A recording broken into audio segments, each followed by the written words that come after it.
5, 4, 3, 2, 1, 0. ಇಷ್ಟೊತ್ತು ಧ್ಯಾನ ಮಾಡಕ್ಕೆ ಸಹಕರಿಸಿದ ನಮ್ಮ ಶರೀರಕ್ಕೂ ಮನಸ್ಸಿಗೂ ಸಹಾಯ ಮಾಡಿದ ಎಲ್ಲಾ ಮಾಸ್ಟರ್ಸ್ಗೂ, ಏಂಜಲ್ಸ್ಗೂ, ನಮ್ಗೆ ಜನ್ಮ ನೀಡಿದ ತಂದೆ ತಾಯಿಗೂ, ಇಂಥ ಅದ್ಭುತವಾದ ಧ್ಯಾನ ಜ್ಞಾನನ ತಿಳಿಸ್ಕೊಟ್ಟಿರ್ತಕ್ಕಂಥ ನಮ್ಮೆಲ್ಲರ ಗುರುಗಳಾದ ಡಾಕ್ಟರ್ ಬ್ರಹ್ಮಶ್ರೀ ಸುಭಾಷ್ ಪತ್ರಿಜಿಯವರಿಗೂ ಆತ್ಮವಂದನೆಗಳನ್ನ ತಿಳಿಸ್ತಾ ಈ ಸತ್ಸಂಗದ ಕಾರ್ಯಕ್ರಮವನ್ನ ಪ್ರಾರಂಭ ಮಾಡೋಣ ಮಾಸ್ಟರ್ಸ್. ಇವತ್ತು ನಮ್ಗೆ ಸತ್ಸಂಗವನ್ನ ನಡೆಸ್ಕೊಡ್ಲಿಕ್ಕೆ ಸೀನಿಯರ್ ಪಿರಮಿಡ್ ಮಾಸ್ಟರ್ ಆಗಿರ್ತಕ್ಕಂಥ ಅತ್ಯಂತ ಕಿರುಪರಿಚಿತರಾಗಿರ್ತಕ್ಕಂಥ ಮಮತಾ ಮ್ಯಾಮ್ ಅವರು ತುಮಕೂರಿಂದ ಜಾಯಿನ್ ಆಗಿದ್ದಾರೆ ಮಾಸ್ಟರ್ಸ್. ಬುದ್ಧನ ಬೋಧನೆಗಳ ಬಗ್ಗೆ ತಿಳಿಸ್ಕೊಡ್ತಾ ಇದ್ದಾರೆ ಕಳೆದ 4-5 ದಿನಗಳಿಂದ. ಅಷ್ಟೇ ಅಲ್ದಿರ ಇವತ್ತು ಕೂಡ ಬುದ್ಧನ ಬೋಧನೆಗಳ ಮುಂದುವರೆದ ಭಾಗನ ತಿಳಿಸ್ಕೊಟ್ಟು ಕೆಲವು ಎಕ್ಸರ್ಸೈಸ್ ಅನ್ನು ಕೂಡ ಮ್ಯಾಮ್ ಮಾಡಿಸ್ತಿದ್ದಾರೆ ಮಾಸ್ಟರ್ಸ್. ತಡ ಮಾಡ್ತೀರಾ ನಾವು ಮ್ಯಾಮ್ ಮಾಡ್ಕೊಳ್ಳೋಣ. Mamata ma'am, please welcome to the session ma'am. Pyramid call services Bengaluru ವತಿಯಿಂದ ಝೂಮ್ ಹಾಗೂ ಯೂಟ್ಯೂಬ್ ಪ್ರೇಕ್ಷಕರೆಲ್ಲರ ಪರವಾಗಿ ತಮಗೆ ಆತ್ಮೀಯವಾದ ಸ್ವಾಗತ, ಸುಸ್ವಾಗತ. ಧನ್ಯವಾದಗಳು. Over to you, ma'am. Thank you.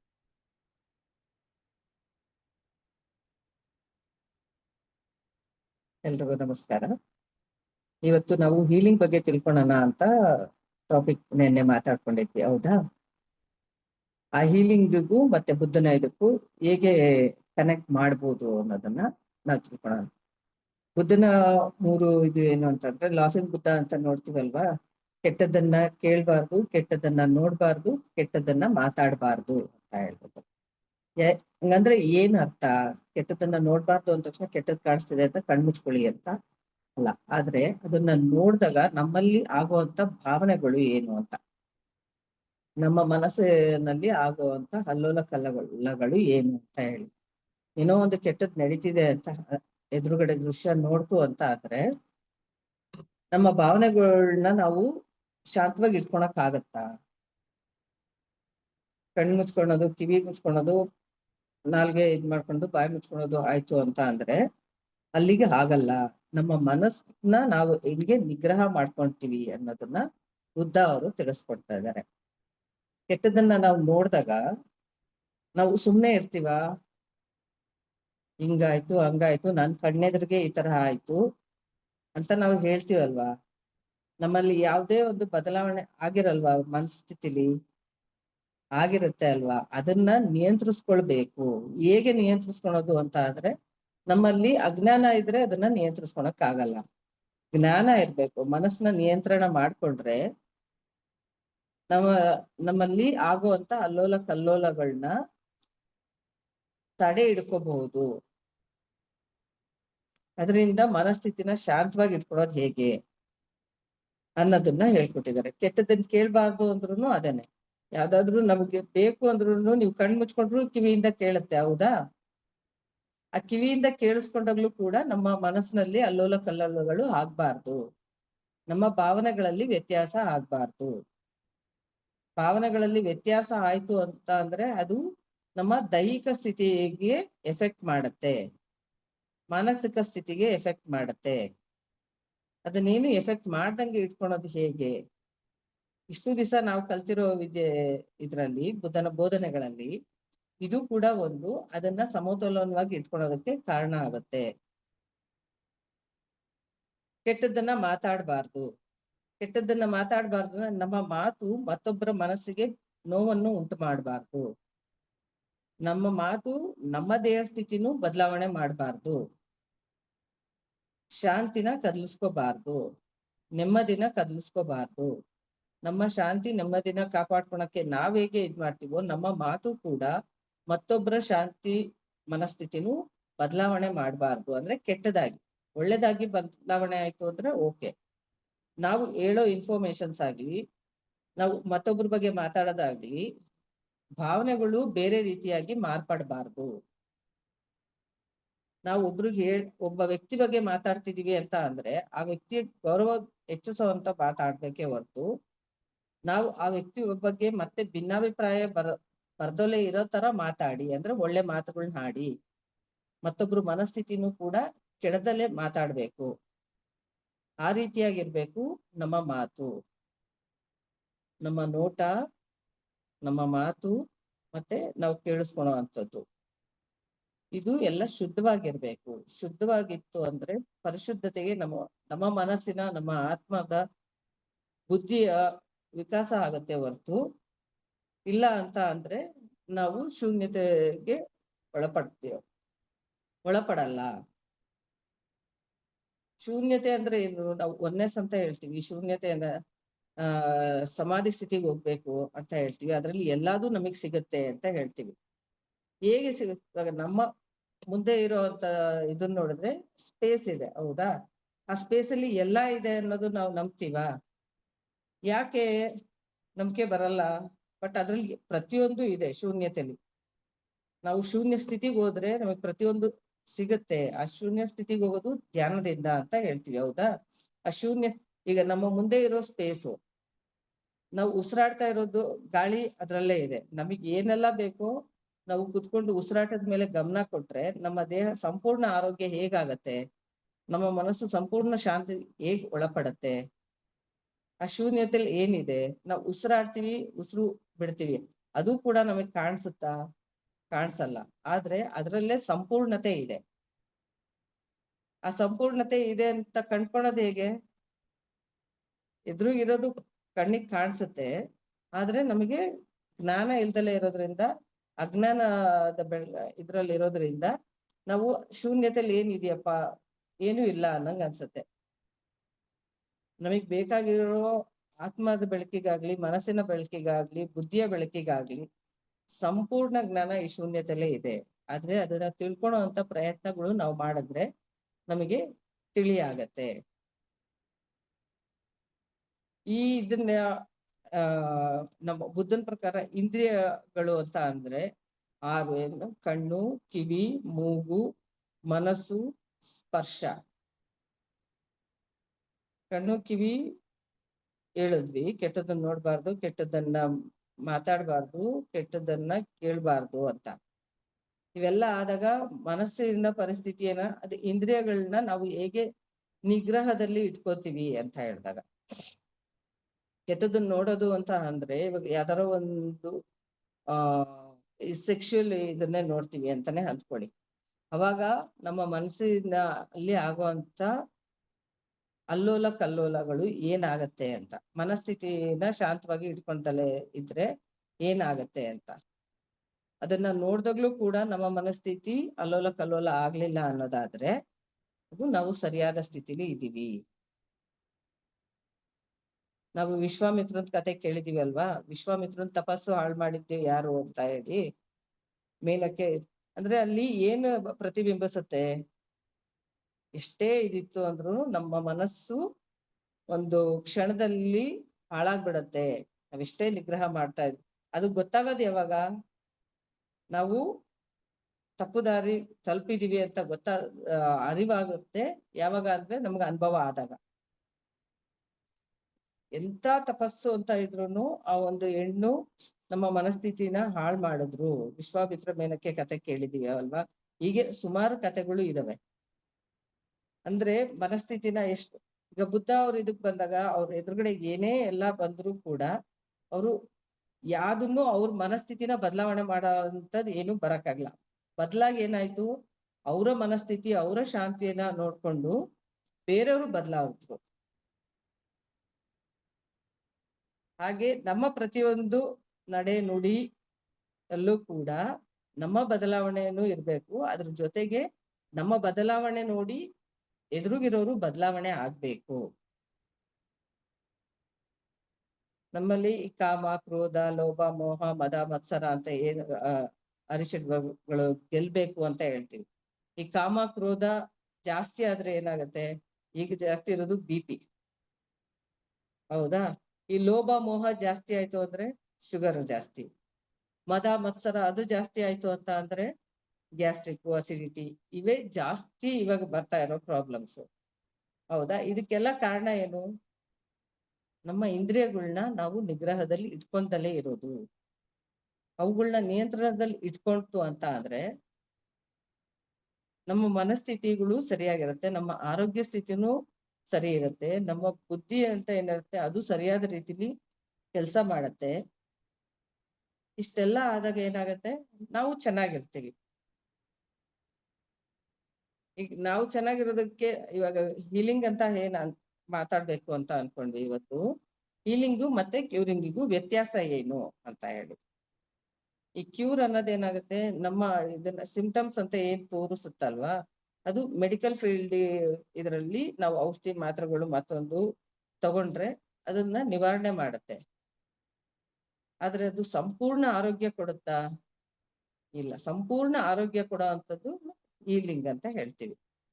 ಈಗ ಇದೊಂದು ಉದಾಹರಣೆ ಅಂತ ತಗೊಂಡ್ರೆ ಕೂಡ, ನಾವು ಯಾವ್ದಾದ್ರು ಒಂದು ಇನ್ಸ್ಟ್ರೂಮೆಂಟ್ ನ ತಗೊಳ್ಳಿ. ಈಗ ವೀಣೆ, ತಂಬೂರಿ, ವೈಲಿನ್, ಯಾವ್ದೇ ಇನ್ಸ್ಟ್ರೂಮೆಂಟ್ ಆಯ್ತು ಅಂತ ಅಂದ್ರೂ ಕೂಡ ಅದನ್ನ ಇಂಪಾಗಿ ನುಡಿಸ್ದಾಗ ಏನಾಗುತ್ತೆ, ಒಳ್ಳೆ ನಾದ ಬರುತ್ತೆ. ಆ ಒಳ್ಳೆ ನಾದ ನಮ್ಮ ಮನಸ್ಸಿಗೆ ಖುಷಿ ಕೊಡುತ್ತೆ, ಆನಂದ ಕೊಡುತ್ತೆ. ಆ ಒಳ್ಳೆ ನಾದನ ಕದಲಿಸುವಂತದ್ದು, ಅದು ಚೆನ್ನಾಗಿ ಆಡ್ತಾ ಇರ್ತೀವಿ. ಯಾವ್ದಾದ್ರು ಒಂದು ತಂತಿ ಕಿತ್ತೋಯ್ತು ಅಂತ ಅನ್ಕೊಳ್ಳಿ. ಕಿತ್ತೋದಾಗ ಏನಾಗುತ್ತೆ, ಅದ್ರ ನಾದ ಒಳ್ಳೆ ನಾದ ಬರೋದಿಲ್ಲ. ಏನೇ ಮಾಡಿದ್ರು ಅದಾಗಲ್ಲ. ಮತ್ತೆ ಮೊದಲಿನ ಇದಕ್ಕೆ ಸ್ಥಿತಿಗೆ ಅದನ್ನ ತರಬೇಕು ಅಂತ ಅಂದ್ರೆ, ಆ ಸ್ಟ್ರಿಂಗ್ ಏನಿರುತ್ತೆ, ಆ ತಂತಿ ಏನಿರುತ್ತೆ, ಅದನ್ನ ಸರಿಯಾದ ರೀತಿ ಜೋಡಿಸ್ಬೇಕು. ಜೋಡಿಸಿ ಮತ್ತೆ ನುಡ್ಸೋದ್ರಿಂದ ಮಾತ್ರ ಒಳ್ಳೆ ನಾದ ಬರುತ್ತೆ. ಹಾಗೆ ಕೂಡ ನಮ್ಮ ಮನಸ್ಥಿತಿ, ನಮ್ಮ ಜೀವನ ಸುಖಕರವಾಗಿ ನಡೀತಾ ಇದ್ದಾಗ, ನಮ್ಮ ಹೊರಗಿನ ಪರಿಸ್ಥಿತಿ ಅನುಸಾರ ಮಾಡ್ಕೊಂಡು ನಮ್ಮ ಮನಸ್ಸನ್ನ ಅಲ್ಲೋಲ ಕಲ್ಲೋಲ ಮಾಡ್ಕೊಂತೀವಿ. ನಮ್ಮ ಭಾವನೆಗಳನ್ನ ಅಲ್ಲೋಲ ಕಲ್ಲೋಲ ಮಾಡ್ಕೊಂತೀವಿ. ಇದರಿಂದ ನಮ್ಮ ಪಾರ್ಟ್ಸ್ ಅಲ್ಲಿ ಏನಿರತ್ತೆ, ನಮ್ಮ ಚಿಂತನೆಗೆ ತಕ್ಕಂಗೆ, ಯಾವ ಚಿಂತನೆಗೆ ತಕ್ಕಂಗೆ ನಮ್ಮ ಒಳಗಿನ ಅಂಗಾಂಗಗಳಿಗೆ ತೊಂದರೆ ಆಗತ್ತೆ. ಆ ತೊಂದರೆ ಆದಾಗ ಏನಾಗತ್ತೆ, ನಮ್ಮ ಜೀವನ ಶೈಲಿನೂ ನಮ್ಮ ಆರೋಗ್ಯ ಪರಿಸ್ಥಿತಿನೂ ಕೂಡ ಬದಲಾಗತ್ತೆ. ಅದನ್ನ ಸರಿಪಡಿಸ್ಕೋಬೇಕು ಅಂದ್ರೆ ನಮ್ಮ ಮನಸ್ಥಿತಿ, ಭಾವನೆ, ನಮ್ಮ ಚಿಂತನೆ ಇದೆಲ್ಲದನ್ನು ಸರಿಪಡಿಸ್ಕೋಬೇಕು. ಅಂದ್ರೆ ಬೇರು ಸಮೇತ ನಾವು ಕಿತ್ತಾಕೋದಿಲ್ಲ ನಮ್ ಮೆಡಿಕಲ್ ಫೀಲ್ಡ್ ಹೋದ್ರೆ ಅಂತ ಹೇಳ್ತೀವಿ ಅಲ್ವಾ. ಮೇಲ್ಗಡೆ ಇದಿರುತ್ತೆ, ಆಮೇಲೆ ಸೈಡ್ ಎಫೆಕ್ಟ್ಸ್ ಇರುತ್ತೆ ಅಂತಾನು ಹೇಳ್ತೀವಿ. ಒಂದು ತಗೊಂಡ್ರೆ ಮತ್ತೊಂದು ತಗೊಂಡ್ರೆ ಮೊದಲೊಂದು ಸೈಡ್ ಎಫೆಕ್ಟ್ಸ್ ಆಗ್ತಾ ಹೋಗುತ್ತೆ. ಅದಕ್ಕೆ ಟ್ರೀಟ್ಮೆಂಟ್ ಕೊಡ್ತಾ ಹೋಗ್ತಾರೆ. ಯಾತಕ್ಕೋಸ್ಕರ ಅದಾಗತ್ತೆ, ನಮ್ಮ ಮನಸ್ಥಿತಿನ ಸರಿಯಾಗಿ ಇಟ್ಕೊಂಡಲೇ ಇರೋದಕ್ಕೆ, ನಮ್ಮ ಭಾವನೆಗಳನ್ನ ಸರಿಯಾಗಿ ಇಟ್ಕೊಂಡಲೇ ಇರೋದಕ್ಕೆ.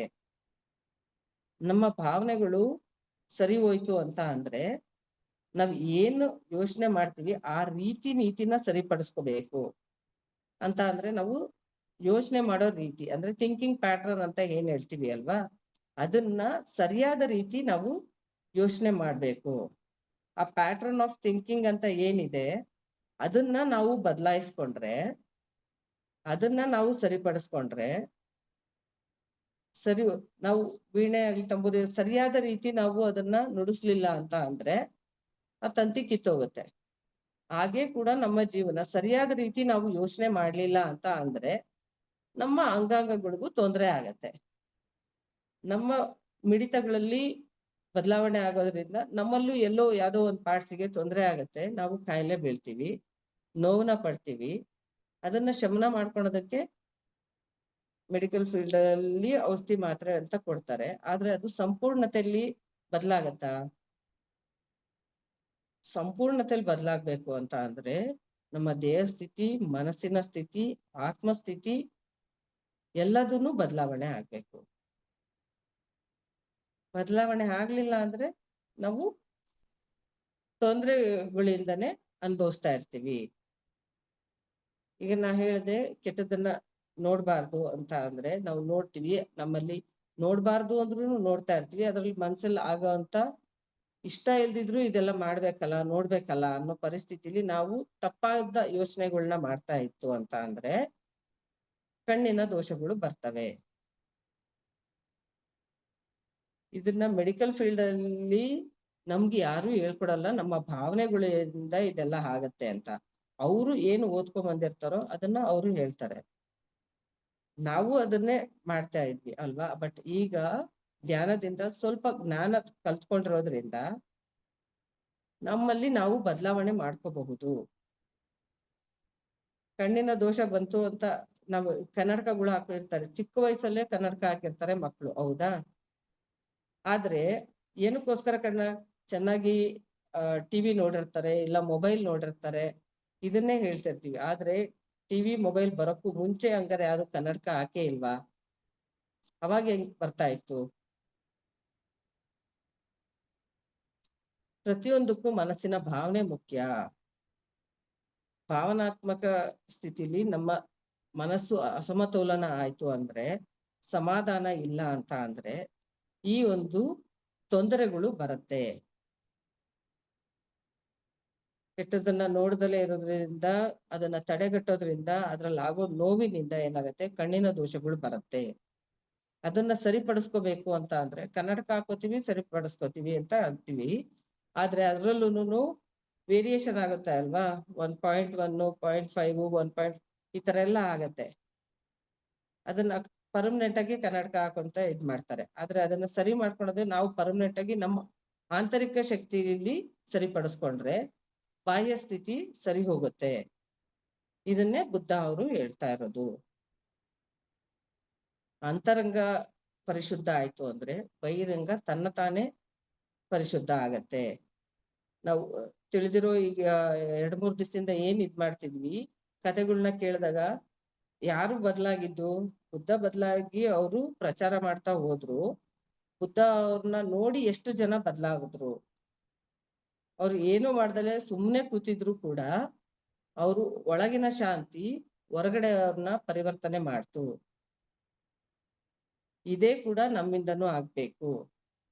ನಮ್ಮ ಮನಸ್ಸಿನ ಒಳಗೆ ಇರೋಂತ ಅಲ್ಲೋಲ ಕಲ್ಲೋಲಗಳನ್ನ, ಅಶಾಂತಿಗಳನ್ನ ನಾವು ಶಾಂತ ರೂಪದಲ್ಲಿ ಪರಿವರ್ತನೆ ಮಾಡ್ಕೊಂಡು ಹೋಯ್ತು ಅಂದ್ರೆ, ಮನಸ್ಸಿನ ಸ್ಥಿತಿನ ಸಮಾಧಾನಕರವಾಗಿ ಇಟ್ಕೊಂತು ಅಂತ ಅಂದ್ರೆ ನಮ್ಮಲ್ಲಿ ಪರಿಶುದ್ಧತೆ ಬರುತ್ತೆ.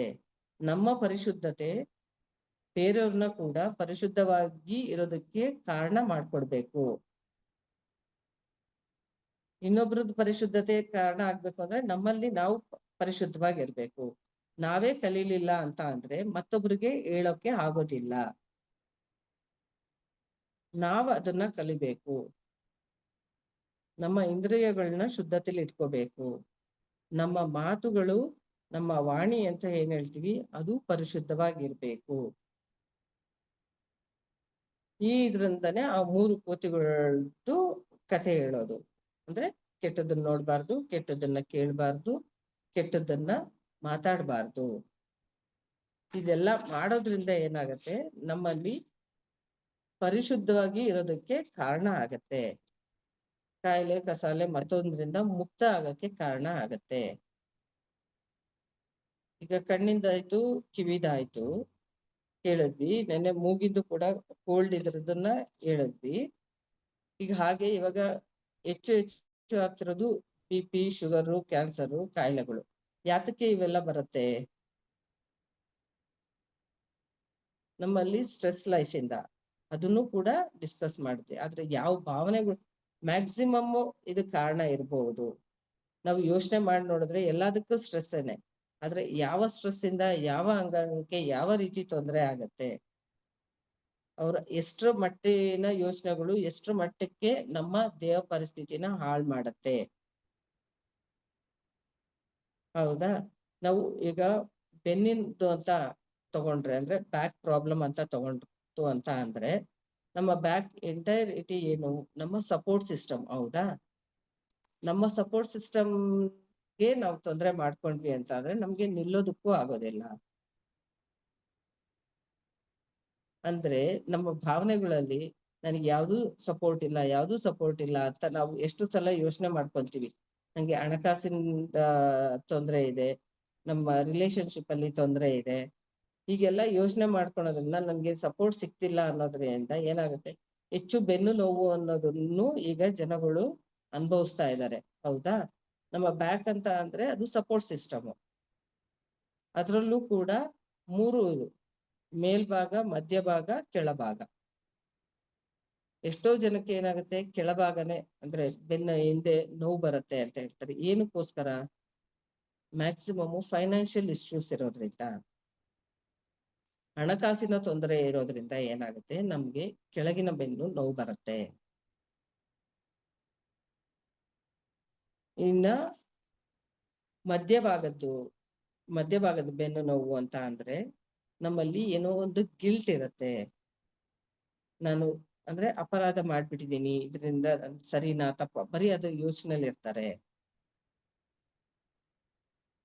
ಇದು ನಾವು ಸರಿಪಡಿಸ್ಕೋಬೇಕು ಅಂತ ಅಂದ್ರೆ ನಾವೇನ್ ಮಾಡ್ಬೇಕು, ವಸ್ತು ಸ್ಥಿತಿಲಿ ಅಂದ್ರೆ ಪ್ರೆಸೆಂಟ್ ಮೂಮೆಂಟ್ ಅಲ್ಲಿ ಏನಿದೆ ನಮಗೆ ಅರಿವಾದ್ಮೇಲೆ, ಪ್ರೆಸೆಂಟ್ ಮೂಮೆಂಟ್ ಅಲ್ಲಿ ಏನಿದೆ, ಇಂದಿಂದು ಆಗೋಯ್ತು, ತಪ್ಪಾಗಿದ್ರೆ ತಪ್ಪಾಗೋಗಿರುತ್ತೆ, ಅದನ್ನ ಸರಿಪಡಿಸ್ಕೊಳೋದು ಹೇಗೆ ಅನ್ನೋದನ್ನ ನಾವು ತಿಳ್ಕೊಬೇಕೇ ಹೊರ್ತು ಆ ತಪ್ಪಾಗಿದೆ ಅನ್ನೋದ್ರ ಕಡೆಗೆ ನೋವನ್ನ ಹೆಚ್ಚು ಮಾಡ್ಕೋಬಾರ್ದು. ತಪ್ಪೇ ಆಗಿದ್ರು ಕೂಡ ನಮ್ಮನ್ನ ನಾವು ಒಪ್ಕೊಳ್ಳೋದನ್ನ ಕಲಿಬೇಕು. ಹೌದು, ನನ್ನಿಂದ ತಪ್ಪಾಗಿದೆ, ಇನ್ನು ಮುಂದೆ ಆ ತಪ್ಪು ಆಗ್ದಲೇ ಇರೋ ರೀತಿ ನಾನು ನೋಡ್ಕೋಬೇಕು. ನನ್ನ ತಪ್ಪನ್ನ ಕ್ಷಮಿಸ್ಬಿಡಿ ಅಂತ ನಾವು ಬೇರೆಯವ್ರನ್ನ ಹೇಗ್ ಕೇಳ್ತೀವೋ ಹಾಗೆ ನಮ್ಮನ್ನ ನಾವು ಕೇಳ್ಕೋಬೇಕು, ನಮ್ಮನ್ನ ನಾವು ಅರಿತ್ಕೋಬೇಕು. ಅರಿತ್ಕೊಂಡು ಮುಂದೆ ಹೋಗೋದ್ರಿಂದ ಏನಾಗತ್ತೆ, ನಮ್ಮ ದಾರಿ ಸುಗಮ ಆಗತ್ತೆ, ಅಲ್ಲಿ ಹೀಲಿಂಗ್ ಆಗತ್ತೆ. ಇನ್ನ ಮೇಲ್ಭಾಗದ ಅಂತ ಅಂದ್ರೆ ನಮ್ಗೆ ಎಮೋಷನಲಿ ಸಪೋರ್ಟ್ ಇರೋದಿಲ್ಲ, ಅಂದ್ರೆ ಭಾವನೆಗಳಿಗೆ ಸ್ಪಂದಿಸುವಂತ ಸಹಾಯಕತೆ ನಮ್ಗೆ ಇರೋದಿಲ್ಲ ಅಂತ ಹೇಳಿ. ಹಣ ಆಸ್ತಿ ಇತ್ತು ಅಂತ ಮಾತ್ರಕ್ಕೆ ಅವ್ರ ಜೀವನ ಸರಿ ಇರುತ್ತೆ ಅಂತ ಅಲ್ಲ. ಯಾರಾದ್ರೂ ಮಾತಾಡಕ್ಕೆ ಇಲ್ಲ ಅಂತ ಅಂದ್ರೆ ನನ್ನ ಮಾತುಗಳನ್ನ ಕೇಳಿಸ್ಕೊಳಕ್ಕಾಗಲ್ಲ, ನನ್ನ ಇದನ್ನ ಸಪೋರ್ಟ್ ಮಾಡಕ್ಕಾಗಲ್ಲ ಅಂತ ಅಂದಾಗ ಏನಾಗುತ್ತೆ, ಮೇಲ್ಗಡೆ ಬೆನ್ನು ಕೂಡ ನೋವಾಗತ್ತೆ. ಅದು ಒಂದು ಸಾಧ್ಯತೆ. ಇಲ್ಲ ಎಲ್ಲಾರ್ದು ಹೊರೆ ನಾವು ಹೊತ್ಕೊಂಡಾಗ ನಾವು ಮೂಟೆ ಹೊರ್ತೀವಿ, ಹೌದಾ? ಮೂಟೆ ಹೊರೋದು ಅಂತ ಅಂದ್ರೆ ಅದು ಫಿಸಿಕಲ್ ಆಗಾಯ್ತು. ಮಾನಸಿಕವಾಗಿ ಹೊರೋವಂಥದ್ದು ಎಲ್ಲಾರ್ದು ಜವಾಬ್ದಾರಿ ನಂದೇ ಅನ್ನೋ ತರ ಮಾಡ್ತಾ ಇರ್ತೀವಿ. ಆದ್ರೆ ನಮ್ಮ ಜವಾಬ್ದಾರಿನೂ ನಮ್ದು ಅಂತ ನಾವು ತಿಳ್ಕೊಬೇಕು, ನಮ್ಮ ಆರೋಗ್ಯನು ನಮ್ದು ಅಂತಾನು ತಿಳ್ಕೊಬೇಕು. ನಾವೇ ಆರೋಗ್ಯವಾಗಿಲ್ಲ, ನಾವೇ ಮನಸ್ಥಿತಿನ ಸರಿಯಾಗಿ ಇಟ್ಕೊಂಡಿಲ್ಲ ಅನ್ನೋದಾದ್ರೆ ಬೇರೆಯವ್ರನ್ನ ಹೇಗೆ ಇದ್ ಮಾಡೋದು, ಸಂಭಾಳಿಸೋದು, ಬೇರೆಯವ್ರಿಗೆ ಹೇಗೆ ಹೇಳೋದು? ಪ್ರತಿಯೊಂದು ಹಂತದಲ್ಲೂ ಈಗ ಬುದ್ಧ ಅವರು ಧ್ಯಾನ ಹೇಳ್ಕೊಟ್ಟಿದ್ದಾರೆ. ನಾವು ಧ್ಯಾನ ಮಾಡೋದ್ರಿಂದ ಪ್ರತಿಯೊಂದು ಸಂಕಷ್ಟನೂ ನಿವಾರಣೆ ಆಗತ್ತೆ ಅನ್ನೋದನ್ನ ಹೇಳ್ಕೊಟ್ಟಿದ್ದಾರೆ. ನಮ್ಮ ಮನಸ್ಥಿತಿನ ನಾವು ಸಮತೋಲನವಾಗಿ ಇಟ್ಕೊಂತು ಅಂದ್ರೆ, ನಮ್ಮ ಮನಸ್ಸು ಬುದ್ಧಿ ಎಲ್ಲದನ್ನು ಸಮತೋಲನವಾಗಿ ಇಟ್ಕೋತು ಅಂತ ಅಂದ್ರೆ ನಮ್ಮ ಜೀವನ ಖುಷಿಕರವಾಗಿರತ್ತೆ, ಸಂತೋಷಕರವಾಗಿರತ್ತೆ, ಯಾವುದೇ ಕಾಯಿಲೆ ಇರೋದಿಲ್ಲ, ನಮ್ಮ ದೇಹದಲ್ಲೂ ಶಕ್ತಿ ಇರುತ್ತೆ, ನಮ್ಮ ಮನಸ್ಸಿನಲ್ಲೂ ಶಕ್ತಿ ಇರುತ್ತೆ, ಎಲ್ಲದನ್ನು ಸುಖಕರವಾಗಿ ತಗೊಂಡು ಹೋಗ್ಬೋದು ಅಂತ ಹೇಳ್ಕೊಟ್ಟಿದ್ದಾರೆ. ಆದ್ರೆ ಅದನ್ನ ನಾವು ನೆನ್ನೆ ಒಬ್ರು ಹೇಳಿದ್ರು, ನಾವು ಪಾಠ ಓದ್ತಾ ಇದ್ವಿ ಆದ್ರೆ ಅರ್ಥ ಮಾಡ್ಕೊಂಡಿರ್ಲಿಲ್ಲ ಅಂತ. ಅವತ್ತಿನ ಪಾಠ ಬರೀ ಎಕ್ಸಾಮ್ ಬರೆಯಕ್ಕಾಗಿತ್ತು. ಬಟ್ ಇವತ್ತು ಜೀವನದ ಜೊತೆ ನಾವು ಭಾವನೆಗಳನ್ನ ಹೇಗೆ ಇಟ್ಕೋಬೇಕು ಅಂತ ಹೇಳಿ ನಮ್ಮ ಅನುಭವದ ಮೂಲಕ ಕಲ್ತ್ಕೊಂಡು ಆ ಅನುಭವಕ್ಕೆ ಇದನ್ನ ಲಿಂಕ್ ಮಾಡ್ಕೊಳ್ತಾ ಇದೀವಿ. ಇದು ಲಿಂಕ್ ಮಾಡ್ಕೊಂಡಾಗ್ಲೇ ಗೊತ್ತಾಗೋದು ನಮ್ಮ ಸರಿ ತಪ್ಪುಗಳು ಏನು ಅಂತ ಹೇಳಿ. ಮತ್ತೆ ಈಗ ಕ್ಯಾನ್ಸರ್ ಕಾಯಿಲೆಗಳು ತುಂಬಾ ಜಾಸ್ತಿ ಆಗ್ತಾ ಇದೆ. ಯಾರನ್ನಾರ ನೋಡು ಅಲೆ ಕ್ಯಾನ್ಸರ್. ಯಾತಕ್ಕೋಸ್ಕರ ಇದು ಅಂದ್ರೆ ನಾವು ಜೀವನದಲ್ಲಿ ತುಂಬಾ ಹತಾಶೆಗಳನ್ನ ಹೊಂದಿರ್ತೀವಿ. ಭಾವನೆಗಳ ಮೂಲಕ ಇರ್ಬೋದು, ಮತ್ತೊಂದು ಏನೇ ನಮ್ಗೆ ಹೊರಗಡೆ ಪ್ರಾಬ್ಲಮ್ ಆಯ್ತು ಅಂದ್ರೂ ನಮ್ಗೆ ಒಳಗೆ ಬದಲಾವಣೆ ಆಗೋದು ನಮ್ಮ ಭಾವನೆಗಳಿಂದಾನೆ. ಆ ಭಾವನೆಗಳನ್ನ ನಾವು ಸರಿಪಡಿಸ್ಕೊಂತ ಹೋಯ್ತು ಅಂದ್ರೆ ಸಂಪೂರ್ಣತೆಯಲ್ಲಿ ಸರಿ ಹೋಗುತ್ತೆ. ಈಗ stages first, second, third, fourth last stage ಅಂತಾನೆ ಹೇಳ್ತಾರೆ. ಆ ಸ್ಟೇಜ್ ಇಂದನೂ ರಿಕವರಿ ಆಗ್ಬೋದಾ? ಖಂಡಿತವಾಗ್ಲೂ ಆಗ್ಬೋದು. ಹೇಗೆ ಸಾಧ್ಯ? ನಮ್ಮ ಭಾವನೆ, ಯಾವ ಭಾವನೆಗಳಿಂದ, ಅದು ಒಂದ್ ದಿವಸಕ್ಕೆ 2 ದಿವಸಕ್ಕೆ ಬಂದಿರುವಂತದ್ದಲ್ಲ ಕಾಯಿಲೆಗಳು. ಅದು ವರ್ಷಾನ್ಗಟ್ಲೆಯಿಂದ ಆಗಿ ಕೊನೆಗೆ ಕಾಣೋ ಅಂತಹದು. ಅಂದ್ರೆ ಅದನ್ನ ನೋಡೋ ಅಂತದ್ದು, ಗೊತ್ತಾಗೋ ಅಂತದ್ದು. ಇವತ್ತು ಕ್ಯಾನ್ಸರ್ ಅಂತ ನಮ್ಗೆ ಅಂದ್ಕೊಂಡ್ರೆ ಅದು ಇವತ್ತು ನಿನ್ನೆ ಮೊನ್ನೆ ಬಂದಿರುವಂತದ್ದಲ್ಲ. ನಾವು ಅಲ್ಲೇ 2-3 ವರ್ಷದಿಂದ 4-5 ವರ್ಷದಿಂದ ಆ ಭಾವನೆಗಳಲ್ಲಿ ಮುಳುಗೋಗಿರ್ತೀವಿ. ಅದನ್ನೇ ನರ್ಚರ್ ಮಾಡ್ತಾ ಹೋಗ್ತೀವಿ. ಮಾಡಿ ಮಾಡಿ ಮಾಡಿ ಏನಾಗುತ್ತೆ, ಅದು ಸಿಂಪ್ಟಮ್ಸ್ ಕೆಲವ್ರಿಗೆ ಗೊತ್ತಾಗುತ್ತೆ, ಕೆಲವ್ರಿಗೆ ಗೊತ್ತಾಗೋದಿಲ್ಲ. ಅದು ಕೊನೆ ಅಂತ ಬಂದಾಗ ನಾವು ಡಾಕ್ಟರ್ ಹತ್ರ ಹೋದಾಗ ಹೇಳ್ತಾರೆ ಇದು ಕ್ಯಾನ್ಸರ್ ಇಂಥ ಸ್ಟೇಜು ಅಂತ ಹೇಳಿ. ಆ ತಕ್ಷಣ ನಮಗೆ ಜ್ಞಾನ ಇತ್ತು ಅಂದ್ರೆ ಸರಿಪಡಿಸ್ಕೋತೀವಿ, ಇಲ್ಲ ಅಂದ್ರೆ ಗಾಬರಿ ಆಗಿ ಮತ್ತೊಂದು ಆತಂಕಕ್ಕೊಳಗಾಗಿ ಇನ್ನೂ ಜಾಸ್ತಿ ಮಾಡ್ಕೊಂತೀವಿ. ಅದನ್ನ ಸರಿಪಡಿಸ್ಕೊ ಅಟ್ಲೀಸ್ಟ್ ನಮ್ಮ ಮನ್ಸಿಗಾದ್ರೂ ಶಾಂತಿ ಸಿಗತ್ತೆ ನಮಗೆ ಜ್ಞಾನ ಇತ್ತು ಅಂದ್ರೆ. ಅಂತ ಮೀರೋಗಿತ್ತು ಅಂತ ಅಂದ್ರೆ ಸರಿಪಡಿಸ್ಕೊಳಕ್ ಆಗಲ್ಲ ಅಂತ ಹೇಳ್ತೀವಿ, ಹೌದಾ? ಬಟ್ ಅಂತ ಮೀರೋದಾಗ್ಲೂ ನಾವು ಸರಿಪಡಿಸ್ಕೋಬೇಕು ಅಂತ ಅಂದ್ರೆ ಅಷ್ಟು ಜ್ಞಾನನ ನಾವು ಪಡ್ಕೊಳೋ ಅಂತ ಪ್ರಯತ್ನನ ನಾವು ಮಾಡ್ಬೇಕು. ಹೌದು ಹೀಲ್ ಆಗತ್ತೆ ಅಂತ ಅಂದಾಗ ನಾವು ಅದನ್ನ ಸತತವಾಗಿ ಕೂತ್ಕೊಂಡು ಧ್ಯಾನ ಮಾಡ್ತಾ ಇದ್ರೆ, ನಾವ್ ಇವಾಗ BP ಶುಗರು ಜಾಸ್ತಿ ಆಯ್ತು ಅಂತ ಅಂದ್ರೆ ಏನ್ ಮಾಡ್ತೇವೆ? ಡೋಸೇಜ್ ಜಾಸ್ತಿ ಮಾಡ್ತೀವಿ, ಹೌದಾ? ಡಾಕ್ಟ್ರು ಇನ್ನೊಂದು MGಗಳನ್ನ ಜಾಸ್ತಿ ಇರ್ತಾರೆ. ಇನ್ನೊಂದು 50 MGನೋ ಇಲ್ಲ 100 MGನೋ ಜಾಸ್ತಿ ಮಾಡ್ತಾರೆ ಮಾತ್ರೆಗಳಲ್ಲಿ. ಹಾಗೆ ಕೂಡ ನಮ್ಮ ಇದರಲ್ಲಿ ಡೋಸೇಜ್ ಜಾಸ್ತಿ ಮಾಡೋದು ಹೇಗೆ? ವಯಸ್ಸಿಗೆ ತಕ್ಕನಷ್ಟು ಧ್ಯಾನ ಮಾಡ್ಬೇಕು ಅಂತ ನಮಗೆ ಹೇಳ್ಕೊಟ್ಟಿದ್ದಾರೆ. ಆದ್ರೆ ಈ ತರ ಕಾಯಿಲೆ ಮತ್ತೊಂದು ಬಂದಾಗ ಏನ್ ಮಾಡ್ಬೇಕು? ಡೋಸೇಜ್ ಜಾಸ್ತಿ ಮಾಡ್ಕೋಬೇಕು, ಅಂದ್ರೆ ಹೆಚ್ಚು ಧ್ಯಾನ ಮಾಡ್ಬೇಕು. ಇನ್ನೂ ಅರ್ಧ ಗಂಟೆ ಮಾಡೋರು 1 ಗಂಟೆ ಮಾಡಿ, 2 ಗಂಟೆ ಮಾಡಿ. ಇನ್ನೂ ನಾನು ಜಾಸ್ತಿ ಮಾಡ್ತೀನಿ ಅಂದ್ರೆ ದಿನಗಳು ಕುತ್ಕೊಂಡೇ ಮಾಡಿ. ಅದರಿಂದ ಏನೂ ಸೈಡ್ ಎಫೆಕ್ಟ್ ಇರಲ್ಲ, ಹೌದಾ? ಏನಿದ್ರು ಎಫೆಕ್ಟ್ ಆಗತ್ತೆ ಅಷ್ಟೇನೆ. ನಾವು ಧ್ಯಾನ ಸ್ಥಿತಿಲಿ ಕೂತಾಗ ನಮ್ಮ ಕಾಸ್ಮಿಕ್ ಎನರ್ಜಿ ಏನಾಗುತ್ತೆ, ನಮ್ಮ ಸಹಸ್ರಾರದಿಂದ ನಮ್ಮ ದೇಹದಲ್ಲ ಹೋಗಿ ನಮ್ಮ ದೇಹದಲ್ಲಿ ಇರೋಂತ ಎಲ್ಲಾ ತೊಂದರೆಗಳನ್ನು ಸರಿಪಡಿಸ್ಕೊಂತ ಹೋಗುತ್ತೆ. ರಭಸವಾಗಿ ನೀರ್ ಹರಿಯೋದ್ರಿಂದ ಏನಾಗತ್ತೆ, ಕಲ್ಬಂಡೆ ಕೂಡ ಸಾಫ್ಟ್ ಆಗತ್ತೆ, ಹೌದಾ? ಅದು ಒಂದ್ ದಿವಸಕ್ಕೆ ಹರಿದ್ರಾಗತ್ತಾ? ಕಂಟಿನ್ಯೂಸ್ ಆಗಿ ಹರಿತಾ ಇತ್ತು ಅಂತ ಅಂದ್ರೆ ಆ ಬಂಡೆ ಕೂಡ ಸಾಫ್ಟ್ನೆಸ್ ಬರುತ್ತೆ, ಎಷ್ಟೇ ಹಾರ್ಡ್ ಇದ್ರು ಕೂಡ. ಹಾಗೆ ಕೂಡ ನಾವು ಕಂಟಿನ್ಯೂಸ್ ಆಗಿ ಧ್ಯಾನ ಮಾಡ್ತು ಅಂತ ಅಂದ್ರೆ, ಧ್ಯಾನನ ಹೆಚ್ಚಿಸ್ಕೋತು ಅಂತ ಅಂದ್ರೆ ಎಂಥದ್ದೇ ಸ್ಟೇಜ್ ಇರ್ಲಿ ಅದು ಹೋಗುತ್ತೆ. ಈವನ್ ನಮ್ಗೆ ಯಾವ ಭಾವನೆಗಳಿಂದ ಇದು ಬಂತು ಅಂತ ಗೊತ್ತಾಗ್ದಲ್ಲಿದ್ರು ಕೂಡ, ಭಾವನೆ ಇಂಥದ್ದೇ ಕಾರಣದಿಂದ ಬಂತು ಅಂದ್ರೆ ಅದನ್ನ ನಾವು ಇನ್ನೊಂದ್ ಸ್ವಲ್ಪ ಹೆಚ್ಚದಾಗಿ ವೇಗವಾಗಿ ಅದನ್ನ ಸರಿಪಡಿಸ್ಕೋಬಹುದು. ಆದ್ರೆ ನಮ್ಗೆ ಯಾವ್ದ್ರಿಂದ ಬಂತು ಅಂತಾನೆ ಗೊತ್ತಾಗ್ಲಿಲ್ಲ ಅಂದಾಗ್ಲೂ ಕೂಡ ಹೇಗೆ ಸರಿಪಡಿಸ್ಕೋಬಹುದು? ಅಲ್ಲೋಗಿ ಔಷಧಿ ಮಾತ್ರೆ ತಗೋತೀವಿ ಮೆಡಿಕಲ್ ಫೀಲ್ಡ್ ಅಲ್ಲಿ. ಆದ್ರೆ ಇಲ್ಲಿ ಹಾಗೆ ಮಾಡ್ಕೋಬೇಕು ಅಂದ್ರೆ ಕಂಟಿನ್ಯೂಸ್ ಆಗಿ ಕೂತ್ಕೊಳ್ಳಿ, ಧ್ಯಾನ ಮಾಡಿ. ಧ್ಯಾನ ಮಾಡ್ತಾ 2 ಗಂಟೆ 3 ಗಂಟೆ ಮಾಡಿದ್ರು ಇನ್ನೂ ಹೆಚ್ಚಿನದಾಗಿ ಎಫೆಕ್ಟ್ ಬರ್ಬೇಕು ಅಂದ್ರೆ ಏನ್ ಮಾಡ್ಬೇಕು? ಪಿರಮಿಡ್ ಕೆಳಗ್ ಕುತ್ಕೊಂಡ್ ಮಾಡಿ. ಪಿರಮಿಡ್ ಕೆಳಗ್ ಕುತ್ಕೊಂಡ್ ಮಾಡೋದ್ರಿಂದ ನಾವು 1 ಪಟ್ಟು ಇರೋದು 3 ಪಟ್ಟು. ನಾವು 1 ಗಂಟೆ ಧ್ಯಾನ ಮಾಡೋದನ್ನ ಡೋಸೇಜ್ ಹೆಚ್ಚಿಸ್ಕೊಳ್ಳಿದ್ರೆ 3 ಗಂಟೆ ಮಾಡ್ತೀವಿ. ಇಲ್ಲಿ 3 ಗಂಟೆ ಮಾಡಿದ್ರೆ 6 ಗಂಟೆ 9 ಗಂಟೆ ಮಾಡಿದಷ್ಟು ನಮ್ಗೆ ಶಕ್ತಿ ಬರುತ್ತೆ. ಡೋಸೇಜ್ ಜಾಸ್ತಿ ಮಾಡ್ಕೊಂಡು ಇದ್ರಲ್ಲಿ ಏನಾದ್ರೂ ಸೈಡ್ ಎಫೆಕ್ಟ್ಸ್ ಇದೆಯಾ? ಏನೂ ಇಲ್ಲ. ಕುತ್ಕೊಂಡು ಧ್ಯಾನ ಮಾಡೋದ್ರಿಂದ ನಾವು ಆರೋಗ್ಯ ಪಡ್ಕೋಬಹುದಾ? ಮನ್ಸಿಗೆ ಶಾಂತಿ ಪಡ್ಕೋಬಹುದಾ? ನೆಮ್ಮದಿ ಪಡ್ಕೋಬಹುದಾ? ಮನಸ್ಸನ್ನ, ದೇಹನ, ಬುದ್ಧಿನ ಎಲ್ಲದನ್ನು ಆರೋಗ್ಯವಾಗಿ ಇಟ್ಕೋಬಹುದಾ? ಇದನ್ನೇ ಬುದ್ಧ ಅವರು ಹೇಳ್ಕೊಟ್ಟಿರೋದು ನಮ್ಗೆ. ಆದ್ರೆ ಅದನ್ನ ಕಾರ್ಯರೂಪ ಬರೀ ಕೇಳಿಸ್ಕೊಳೋದ್ರಿಂದ ಏನು ಪ್ರಯೋಜನ ಇರಲ್ಲ. ಅದನ್ನ ಪಾಲನೆ ಮಾಡಿ ನಾವು ಅನುಭವಿಸ್ಲಿಲ್ಲ ಅಂತ ಅಂದ್ರೆ ನಮ್ಗೆ ಅದ್ರ ಎಫೆಕ್ಟ್ ಏನು ಅಂತಾನೆ ಗೊತ್ತಾಗಲ್ಲ. ಅದ್ರ ಎಫೆಕ್ಟ್ ಗೊತ್ತಾಗ್ಬೇಕು ಅಂತ ಅಂದ್ರೆ ನಾವು ಕಂಟಿನ್ಯೂಸ್ ಆಗಿ ಪ್ರಾಕ್ಟೀಸೇ ಮಾಡ್ಬೇಕು. ಯಾಕಪ್ಪ ಬಂತು ಈ ಕಾಯಿಲೆ ನನ್ಗೆ ಅಂತ ಯೋಚನೆ ಮಾಡೋದ್ರ ಬದಲು ಏನು ಕಲ್ಸಕ್ಕೆ ಬಂದಿದೆ ಬುದ್ಧಿನ ಅಂತ ನಾವ್ ಯೋಚನೆ ಮಾಡಿದ್ರೆ, ನನ್ನ ಆಲೋಚನೆಯಲ್ಲಿ ಏನು ತಪ್ಪಾಗಿದೆ ಅದನ್ನ ಏನು ಸರಿಪಡಿಸ್ಕೊಂಡ್ರೆ ಇದರಿಂದ ಶಮನ ಆಗತ್ತೆ ಅನ್ನೋದನ್ನ ನಾವು ಕೇಳ್ಬೇಕೇ ಹೊರ್ತು ಯಾತಕ್ಕೋಸ್ಕರ ಬಂತು ಇದು ಅಂತ ಪ್ರಶ್ನೆ ಕೇಳೋದ್ರ ಬದಲು ಈ ನಮ್ಮ ಬದಲಾವಣೆನ ಮಾಡ್ಕೋಬೇಕು ನಮ್ಮ ಪ್ರಶ್ನೆಗಳನ್ನ. ಆಗ ನಮ್ಮಲ್ಲಿ ಬದಲಾವಣೆ ಆಗತ್ತೆ, ನಾವು ಸರಿಯಾದ ಮಾರ್ಗದಲ್ಲಿ ನಡಿತೀವಿ. ನಾವು ಎಷ್ಟೇ 1000 ಕಲ್ಲಿದ್ರು ಕೂಡ ಶೂ ಹಾಕೊಂಡು ಚಪ್ಪಲಿ ಹಾಕೊಂಡು ಆರಾಮಾಗಿ ನಡ್ಕೊಂಡು ಹೋಗ್ತೀವಿ, ಹೌದಾ?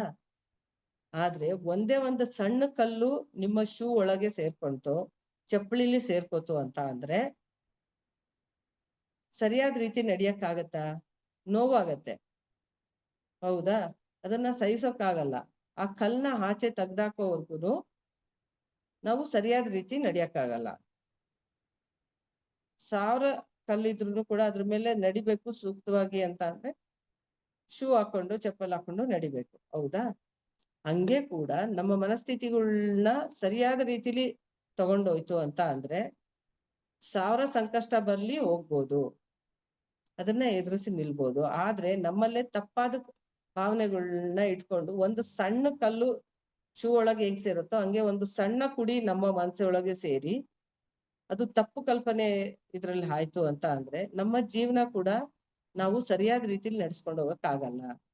ನೋವು ಪಡ್ತೀವಿ, ಹಿಂಸೆ ಪಡ್ತೀವಿ, ತೊಂದರೆ ಪಡ್ಕೊಂತೀವಿ. ಆ ಯಾವ ಮನಸ್ಥಿತಿ ನಮ್ದು ಸರಿ ಇಲ್ಲ ಅಂತ ಅರಿವು ಮಾಡ್ಕೊಂಡು ಅದರಿಂದ ಆಚೆ ಬಂತು ಅಂದ್ರೆ ಆ ಸಣ್ಣ ಕಲ್ಲು ಕೂಡ ಆಚೆ ಆಗ್ತು ಅಂತ ಅಂದ್ರೆ ಮತ್ತೆ ನಮ್ಮ ಜೀವನ ಸರಿಯಾದ ದಾರಿಲಿ ನಡ್ಕೊಂಡು ಹೋಗ್ಬೋದು. ಸರಿಯಾದ ಸ್ಥಿತಿಲಿ ನಮ್ಮ ಮನಸ್ಥಿತಿನ ಇಟ್ಕೊಂಡು ಹೋಗೋದ್ರಿಂದ ನಮ್ಮ ಜೀವನ ಕೂಡ ಸುಗಮ ಆಗತ್ತೆ, ಸಂತೋಷಕರವಾಗಿರತ್ತೆ, ಉಲ್ಲಾಸವಾಗಿರತ್ತೆ, ನೆಮ್ಮದಿಯಾಗಿರ್ತೀವಿ. ಇದೆಲ್ಲದಕ್ಕೂ ಒಂದೇ ಸೂತ್ರ, ಧ್ಯಾನ ಮಾಡಿ ಮನಸ್ಸನ್ನ ಸರಿ ಇಟ್ಕೊಳ್ಳಿ, ನೆಮ್ಮದಿ ತಂದ್ಕೊಳ್ಳಿ.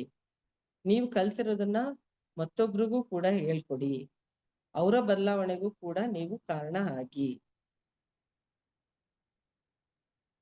ಇದನ್ನೇ ಹೇಳ್ಕೊಟ್ಟಿರೋದು. ಇನ್ ಬೇರೆ ಎಲ್ಲ ಇನ್ನೇನ್ ಪ್ರಾಬ್ಲಮ್ ಬರುತ್ತೆ, ಕೆಲವರು ಅನಿಮಿಕ್ ಅಂತ ಹೇಳ್ತೀವಿ, ಅಂದ್ರೆ ನಮ್ಮ ರಕ್ತ ಏನಿರುತ್ತೆ ಅದು ಸಾಕಷ್ಟು ನಮ್ಮಲ್ಲಿ ಇಲ್ಲ. ಅದನ್ನ ಒಂದು ಪಾಯಿಂಟ್ ವೈಸ್ ಮಾಡಿದ್ದಾರೆ, ಹೌದಾ? ಇಷ್ಟೇ ಇರ್ಬೇಕು, ಅಷ್ಟೇ ಇರ್ಬೇಕು ಅಂತ. ಈಗ ಶುಗರ್ ಆಗ್ಲಿ, BP ಆಗ್ಲಿ, ನಾರ್ಮಲ್ಲು, ಅಬ್ನಾರ್ಮಲ್ಲು, ಐ ಲೋ, ಇದನ್ನೆಲ್ಲ ಹೇಳೋದಕ್ಕೆ ಒಂದು ರೀಡಿಂಗ್ ಕೊಟ್ಟಿದ್ದಾರೆ, ಹೌದಾ? ಇದು ಕೂಡ ನಾವು ರಕ್ತದಲ್ಲಿ ಯಾಕೆ ಈ ತರ ವ್ಯತ್ಯಾಸ ಆಗತ್ತೆ ಅಂದ್ರೆ ನಮ್ಮ ಜಾಯ್ ಆಫ್ ಲೈಫ್ ಅಂತ ಏನ್ ಹೇಳ್ತೀವಿ, ನಮ್ಮ ಜೀವನದ ಸಂತೋಷ ಅಂತ ಏನ್ ಹೇಳ್ತೀವಿ, ಅದನ್ನೇ ಕಳ್ಕೊಂಡ್ ಬಿಟ್ಟಿರ್ತಾರೆ. ನಮ್ಮ ಸಂತೋಷನೇ ಕಳ್ಕೊಂಡಾಗ ನಮ್ಮ ದೇಹದಲ್ಲಿ 3/4 ಭಾಗ ಅಂದ್ರೆ 70% ನಮ್ದೇನು ಲಿಕ್ವಿಡ್ ಅಂದ್ರೆ ಬ್ಲಡ್, ಇನ್ 30% ಬೇರೆ. ಆ 70% ನಾವು ಸರಿ ಮಾಡ್ಕೋಬೇಕಲ್ವಾ? ಅದನ್ನೇ ಅಂದ್ರೆ ಜೀವನದ ಸಂತೋಷನೇ ನಾವು ಕಳ್ಕೊಂಡಾಗ ಏನಾಗತ್ತೆ, ನಮ್ಗೆ ರಕ್ತಕ್ಕೆ ಸಂಬಂಧಪಟ್ಟ ಅಂತ ಕಾಯಿಲೆಗಳು ಬರೋ ಸಾಧ್ಯತೆ ಇದೆ. ನಾನು ಕೂಡ ಮೆಡಿಕಲ್ ಓದಿಲ್ಲ, ಆದ್ರೆ ಬುಕ್ಸ್ ನ ರೆಫರ್ ಮಾಡೋದ್ರಿಂದ ಲೂಯಿಸ್ ಅವ್ರದ್ದ you can heal your life ಅಂತ ಒಂದು ಬುಕ್ ಇದೆ. ಸಾಧ್ಯವಾದ್ರೆ ಅದನ್ನ ಎಲ್ಲ ಒಂದ್ಸಲ ಓದಿ. ಅದು ಓದ್ದಾಗ್ಲೇ ನನ್ಗೂ ಇದೆಲ್ಲ ಸ್ವಲ್ಪ ಸ್ವಲ್ಪ ಗೊತ್ತಾಗಿರುವಂತದ್ದು. ಇಷ್ಟನ್ನ ನಾವು ಮನಸ್ಥಿತಿಗಳನ್ನ ಸರಿ ಮಾಡ್ಕೊಂಡ್ರೆ ನಾವು ಸರಿ ಹೋಗ್ತೀವಿ ಅನ್ನೋದನ್ನ ಅದರಲ್ಲಿ ತುಂಬಾ ಚೆನ್ನಾಗಿ ಹೇಳಿದ್ದಾರೆ. ಟೇಬಲ್ಲೇ ಕೊಟ್ಟಿದ್ದಾರೆ ಎಂಡ್ ಆಫ್ ದಿ ಬುಕ್ ಅಲ್ಲಿ. ನೀವು ಪೂರ್ತಿ ಓದ್ಲಿಲ್ಲ ಅಂತ ಅಂದ್ರೂ ಪೂರ್ತಿ ಓದಿದ್ರೆ ಒಳ್ಳೇದು. ಯಾಕೆ ಅಂತ ಅಂದ್ರೆ ನಮ್ ಸಂಪೂರ್ಣ ಜ್ಞಾನ ಇರತ್ತೆ. ಇಲ್ಲ ಅಟ್ಲೀಸ್ಟ್ ನಮ್ಗೆ ಏನ್ ತೊಂದ್ರೆ ಇದೆ ಅದನ್ನಾದ್ರೂ ತಿಳ್ಕೊಬೇಕು ಅಂದ್ರೆ ಆ ಭಾಗನಾದ್ರೂ ಸಂಪೂರ್ಣವಾಗಿ ಓದಿ. ನಮ್ಮ ಯಾವ ಭಾವನಾತ್ಮಕ ಅಸಮತೋಲನದಿಂದ ನಮ್ಗೆ ಆ ಕಾಯಿಲೆಗಳು ಬಂದಿದೆ ಅನ್ನೋದು ಅರಿವಾಗತ್ತೆ. ಅದನ್ನ ನಾವು ಸರಿಪಡಿಸ್ಕೋಬೇಕು. ಅದನ್ನ ಸರಿಪಡಿಸ್ಕೊಂಡ್ರೆ ಪ್ರತಿಯೊಂದು ಸರಿ ಹೋಗುತ್ತೆ. ಅದನ್ನ ಚಿಕ್ಕದಾಗಿ ಚೊಕ್ಕವಾಗಿ ಬುದ್ಧ ಅವ್ರು ಹೇಳಿದ್ದಾರೆ, ಕೆಟ್ಟದನ್ನ ನೋಡ್ಬೇಡಿ, ಕೆಟ್ಟದನ್ನ ಕೇಳ್ಬೇಡಿ, ಕೆಟ್ಟದನ್ನ ಮಾತಾಡ್ಬೇಡಿ. ಅವನ್ನೆಲ್ಲ ನೋಡಿದ್ರು ಕೂಡ ನಮ್ಮ ಮನಸ್ಸು ಅಲ್ಲೋಲ ಕಲ್ಲೋಲ ಆಗ್ದಲೇ ಇದ್ರೆ ಪ್ರತಿಯೊಂದನ್ನು ನಾವು ಸರಿಯಾಗಿ ಇಟ್ಕೋಬಹುದು. You can heal your life ಅಂತ ಬುಕ್ ಹೆಸರು, ಲೂಯಿಸ್ ಎಲ್ ಹೇ ಅಂತ. ಅವರು ಕೂಡ ಕ್ಯಾನ್ಸರ್ ಇಂದ ರಿಕವರಿ ಆದವರು. ರಿಕವರಿ ಆದ್ಮೇಲೆ ಅವರು ಕೂಡ ಅಧ್ಯಯನಗಳನ್ನ ಜಾಸ್ತಿ ಮಾಡ್ಕೊಂಡು ಯಾವ್ಯಾವ ಇದಕ್ಕೆ ಏನೇನ್ ಕಾರಣ ಅನ್ನೋದನ್ನ ಲಿಸ್ಟೇ ಮಾಡಿದ್ದಾರೆ. ಅದನ್ನ ಎಲ್ಲರೂ ಒಮ್ಮೆ ಬುಕ್ ತಗೊಂಡು ಓದಿ. ಬುದ್ಧ ಅವ್ರು ಹೇಳಿರೋದನ್ನೇ ಅವರು ಕೂಡ ಯಾವ್ಯಾವ ಭಾವನೆಗಳಿಂದ ಅದು ಸಾಧ್ಯತೆ ಇದೆ ಬರೋದು ಅನ್ನೋದನ್ನ ಹೇಳಿದ್ದಾರೆ. 90 to 95% ಅದು ಸತ್ಯ. ಆ ಸತ್ಯ ಗೊತ್ತಾಗ್ಬೇಕು ಅಂತ ಅಂದ್ರೆ ನಾವು ಅದನ್ನ ಅನುಭವಕ್ಕೆ ತಗೊಂಡೇ ನೋಡ್ಬೇಕು. ಅಂದ್ರೆ ಕಾಯಿಲೆ ಬಂದೇ ತಗೊಳ್ಳಿ ಅಂತ ಅಲ್ಲ. ನಿಮ್ಮ ಕಾಯಿಲೆಗಳು ಇತ್ತು ಅಂತ ಅಂದ್ರೆ ಅದನ್ನ ಸರಿಪಡಿಸ್ಕೊಳಕ್ಕೆ ಒಂದು ರೀತಿ. ನಮ್ಮಲ್ಲಿ ಏನೇನು ಎಲ್ಲ ಬರೀ ಈ ದೊಡ್ಡ ದೊಡ್ಡ ಕಾಯಿಲೆಗಳದಾದ್ರೆ ಹೆಸರು ಹೇಳ್ತೀವಿ. ಸಣ್ಣ ಅಶಾಂತಿ ಅನ್ನೋದು ಒಂದು ಇದು ಹೌದಾ, ಬೇಜಾರು ಅನ್ನೋದು ಒಂದು ಕಾಯಿಲೆನೇ ಅದು. ಅದನ್ನ ಕೂಡ ಹೇಗ್ ಸರಿಪಡಿಸ್ಕೋಬಹುದು, ಪ್ರತಿಯೊಂದಕ್ಕೂ ಅದರಲ್ಲಿ ಲಿಸ್ಟ್ ಇದೆ. ನಮ್ ಸಣ್ಣದೇ ಆಗ್ಲಿ, ನಮ್ಮ ಕೂದ್ಲು ಬೆಳಿತಿಲ್ಲ, ಎಷ್ಟೊಂದ್ ಜನ ಬಾಲ್ಡಿ ಆಗಿರ್ತಾರ ಹೌದಾ, ಕೂದ್ಲು ಉದುರುತ್ತಿದೆ, ಅದಕ್ಕೆ ಕಾರಣ ಏನು? ಮೈ ಬಣ್ಣ ಕಪ್ಪಾಗತ್ತೆ, ಅದಕ್ಕೆ ಕಾರಣ ಏನು? ಸ್ಕಿನ್ ಪ್ರಾಬ್ಲಮ್ ಆಗುತ್ತೆ, ಅದಕ್ಕೆ ಕಾರಣ ಏನು? ಪ್ರತಿಯೊಂದನ್ನು ತುಂಬಾ ಚೆನ್ನಾಗಿ ಹೇಳ್ಕೊಟ್ಟಿದ್ದಾರೆ ಅದರಲ್ಲಿ. ಬಟ್ ಕೊನೆಗೆ ಎಲ್ಲದನ್ನು ನೋಡಿದ್ರೆ ಬರೋದು ನಮ್ಮ ಅಶಾಂತಿ, ಅಸಮಾಧಾನ, ಮಾನಸಿಕವಾಗಿ ನಮ್ಮ ಮನಸ್ಸನ್ನ ಸಮತೋಲನವಾಗಿ ಇಟ್ಕೊಂಡಲೇ ಇರೋದೇ ಇದಕ್ಕೆಲ್ಲ ಕಾರಣ. ಇದೊಂದನ್ನ ನಾವು ಸರಿಪಡಿಸ್ಕೊಂಡ್ರೆ ನಾವು ಎಂಟೈರಿಟಿ ಸರಿಪಡಿಸ್ಕೋಬಹುದು. ನೀವಿವಾಗ ಪೆನ್ನು ಬುಕ್ಕು ಇಟ್ಕೊಂಡಿದ್ರೆ ಒಂದ್ 5 ನಿಮಿಷ ಟೈಮ್ ತಗೊಳ್ಳಿ, ಏನೆಲ್ಲ ಇದೆ ಅಂತ ನಿಮಗ್ ನೀವೇ ಲಿಸ್ಟ್ ಮಾಡ್ಕೊಳ್ಳಿ. ನೀವು ಎಕ್ಸಸೈಸ್ ಮಾಡ್ತಿದ್ದೀರಾ ಇಲ್ವಾ ಅಂತ ನಮಗ್ ಗೊತ್ತಾಗೋದು ಹೇಗೆ? ಒಂದ್ ಸ್ವಲ್ಪ ಜನ ವಿಡಿಯೋ ಆನ್ ಮಾಡ್ಕೊಂಡ್ರೆ ಒಳ್ಳೇದು. ನೀವು ಎಕ್ಸಸೈಸ್ ಮಾಡ್ತಿರೋದಕ್ಕೆ ನಮಗೂ ಗೊತ್ತಾಗತ್ತೆ ಅಲ್ವಾ? ಅಟ್ಲೀಸ್ಟ್ ಎಕ್ಸಸೈಸ್ ಮಾಡ್ಕೋಬೇಕು ಅಂದ್ರೆ ನೀವು ವಿಡಿಯೋ ಆನ್ ಮಾಡ್ಕೊಂಡು ಬರಿತಾ ಇದ್ದೀರಾ ಇಲ್ವಾ ಅನ್ನೋದು ನಮಗೂ ಗೊತ್ತಾಗತ್ತೆ. ಯಾರು ವಿಡಿಯೋ ಆನ್ ಮಾಡ್ಕೊಳಕ್ಕೆ ರೆಡಿ ಇಲ್ಲ. ಬುಕ್ಕು ಪೆನ್ನು ಇಟ್ಕೊಂಡಿದ್ದೀರಾ ಎಲ್ಲಾರು?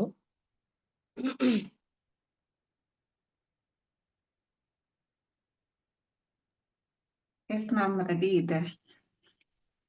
ಲಿಸ್ಟ್ ಮಾಡ್ಕೊಳ್ಳಿ ನಿಮ್ಮಲ್ಲೇನೆ. ರೆಡಿ ಇರೋರು ಚಾಟ್ ಬಾಕ್ಸ್ ಅಲ್ಲಿ ಮೆಸೇಜ್ ಮಾಡ್ಬೋದು.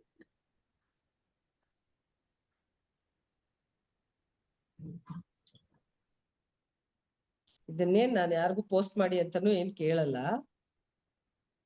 ನಿಮ್ಮ ಪ್ರಾಬ್ಲಮ್ ನಿಮಗೆ ಗೊತ್ತಾಗ್ಲಿ ಅನ್ನೋ ಕಾರಣ ಅಷ್ಟೇನೆ.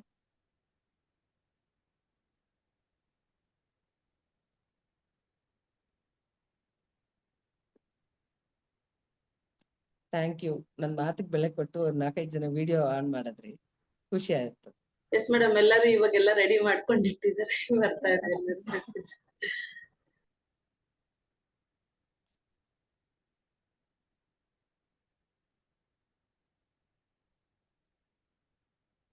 ನೀವು ಇವಾಗ ಧ್ಯಾನಕ್ಕೆ ಅಂತ ಬಂದಿದ್ದೀರಾ ಅಲ್ವಾ? ಆ ಧ್ಯಾನಕ್ಕೆ ಬರಕ್ಕೆ ಕಾರಣ ಏನಾದ್ರೂ ಒಂದ್ ಕಾರಣ ಇರತ್ತೆ ಹೌದಾ? ಅದನ್ನೇ ಲಿಸ್ಟ್ ಮಾಡ್ಕೊಳ್ಳಿ.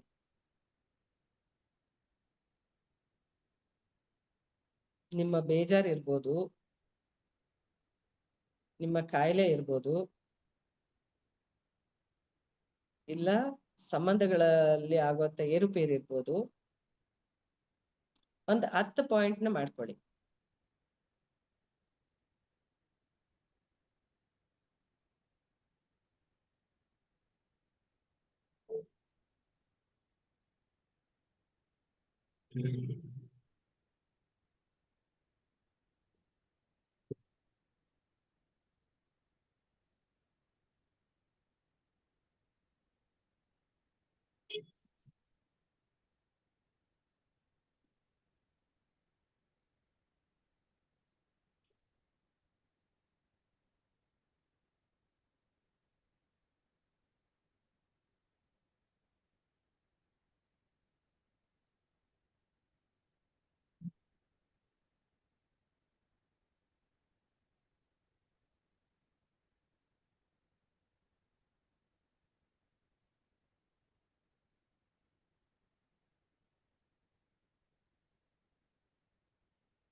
ಕೆಲವ್ರಿಗೆ 10 ಪಾಯಿಂಟ್ ಸಿಕ್ತೋ ಇಲ್ವೋ ಗೊತ್ತಿಲ್ಲ.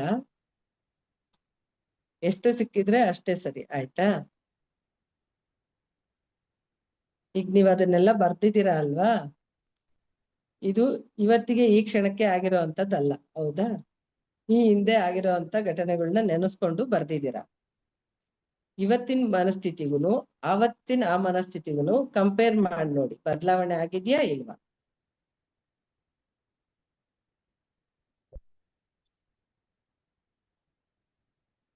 ಆಗಿದ್ಯಾ? ಸ್ವಲ್ಪನಾದ್ರೂ ಬದಲಾವಣೆ ಆಗಿದ್ಯಾ?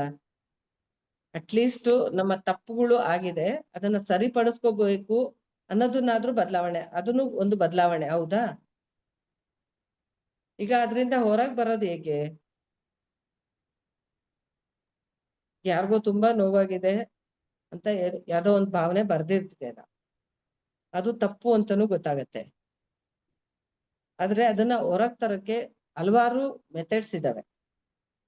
ಆದ್ರೆ ಈಗ ಸಿಂಪಲ್ ರೈಟಿಂಗ್ ಅಲ್ಲಿ ನೀವ್ ಇರೋದ್ರಿಂದ, ಈಗ ಅದ್ರ ಮುಂದೆನೆ ಕೂಡ ನೀವ್ ಏನ್ ಪ್ರಾಬ್ಲಮ್ ಬರ್ದಿರ್ತಾರೋ ನನಗ್ ಗೊತ್ತಿಲ್ಲ, ಯಾರಿಗೂ ಗೊತ್ತಿಲ್ಲ, ಹೌದಾ? ಆದ್ರೂ ಮುಂದೆ ಏನು ತಪ್ಪಾಗಿ ನಡೆದಿದೆ, ಪ್ರಾಬ್ಲಮ್ ಇದೆ ಅಂತ ಬರ್ತಿದ್ದೀರೋ ಅದ್ರ ಮುಂದೆ ಜಸ್ಟ್ ಅದಕ್ಕೆ ತಕ್ಕನಂಗೆನೆ ಖುಷಿಯಾಗಿ ಬರೀರಿ, ಇದರಿಂದ ಹೇಗೆ ನಾನು ಹೊರಗೆ ಬಂದೆ ಈಗ ಅಂತ, ಹೌದಾ? ಈಗ ಏನೋ ಒಂದು ಸಣ್ಣ ಎಕ್ಸಾಂಪಲ್, ನನಗೆ ತುಂಬಾ ಬೇಜಾರಾಗಿತ್ತು, ನೋವಾಗಿತ್ತು, ಯಾವ್ದೋ ಒಂದು ವಿಷಯದ ಬಗ್ಗೆ ಬರ್ದಿದ್ದೀರಾ, ಆಯ್ತಾ? ಅದರಿಂದ ನನಗೆ ಇವಾಗ ಪ್ರೀತಿ ಸಿಗ್ಲಿಲ್ಲ ಅನ್ನೋದೇನೋ ಬರ್ದಿದ್ದೀರಾ ಅಂತಾನೆ ಅಂದ್ಕೊಳ್ಳಿ, ಎಕ್ಸಾಂಪಲ್ ಹೇಳ್ತಾ ಇರೋದು. ಅದರಿಂದ ನಾನು ಹೌದಲ್ವಾ, ನಾನೀಗ ಎಷ್ಟು ಪ್ರೀತಿ ನನ್ನಲ್ಲಿ ನಾನು ಕಂಡ್ಕೊಂಡಿದ್ದೀನಿ ಅಂತ ಅದ್ರ ಮುಂದೆ ನೀವು ಬರಿಬೋದಲ್ವಾ. ನಾನು ನನ್ನನ್ನ ತುಂಬಾ ಪ್ರೀತಿಸ್ಕೊತಾ ಇದ್ದೀನಿ, ಎಲ್ಲರೂ ನನ್ನನ್ನ ತುಂಬಾ ಪ್ರೀತಿಸ್ತಾ ಇದ್ದಾರೆ ಅಂತ ಖುಷಿಯಿಂದ ಬರಿಬೇಕು ಅದನ್ನ. ನೀವ್ ಏನ್ ಬರ್ತಿದ್ದೀರೋ ಸೆಂಟೆನ್ಸ್ಗೆ ಅದಕ್ಕೆ ಪರಿಹಾರವಾಗಿ ಖುಷಿಯಿಂದ ಬರೀರಿ, ಇದನ್ನ ನಾನು ಹೇಗೆ ಗೆದ್ದು ಬಂದೆ, ಖುಷಿ ಆಗ್ತಾ ಇದೆ ನನ್ಗೆ ಈಗ ಜ್ಞಾನನ ತಿಳಿಸ್ಕೊಂಡಿದ್ದಕ್ಕೆ ಅಂತ. ನೀವೆಷ್ಟು 2-3 ಬರ್ತಿದ್ದೀರೋ, 5-6 ಬರ್ತಿದ್ದೀರೋ ಅದ್ರ ಮುಂದೆ ಅದನ್ನ ಬರೀರಿ, ಖುಷಿಯಿಂದ ಅನುಭವಿಸಿ ಬರೀರಿ, ಸುಮ್ನೆ ಬರೆಯೋದಲ್ಲ, ಅದನ್ನ ಆ ಫೀಲಿಂಗ್ ಇಟ್ಕೊಂಡು ಬರೀರಿ.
ಯಾರೆಲ್ಲ ಕಂಪ್ಲೀಟ್ ಮಾಡಿದ್ರಿ?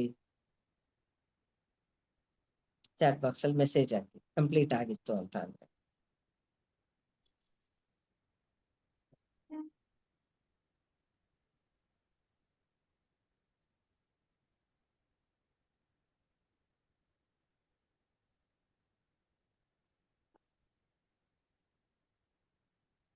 ಕೆಲವ್ರಿಗೆಲ್ಲ ಇದು ಬೇಗನೆ ಮುಗಿಯೋಂಥದ್ದಲ್ಲ ಮ್ಯಾಮ್, ಹೇಳ್ಬೇಕು ಅಂದ್ರೆ ಟೈಮ್ ಹಿಡಿಯುತ್ತೆ.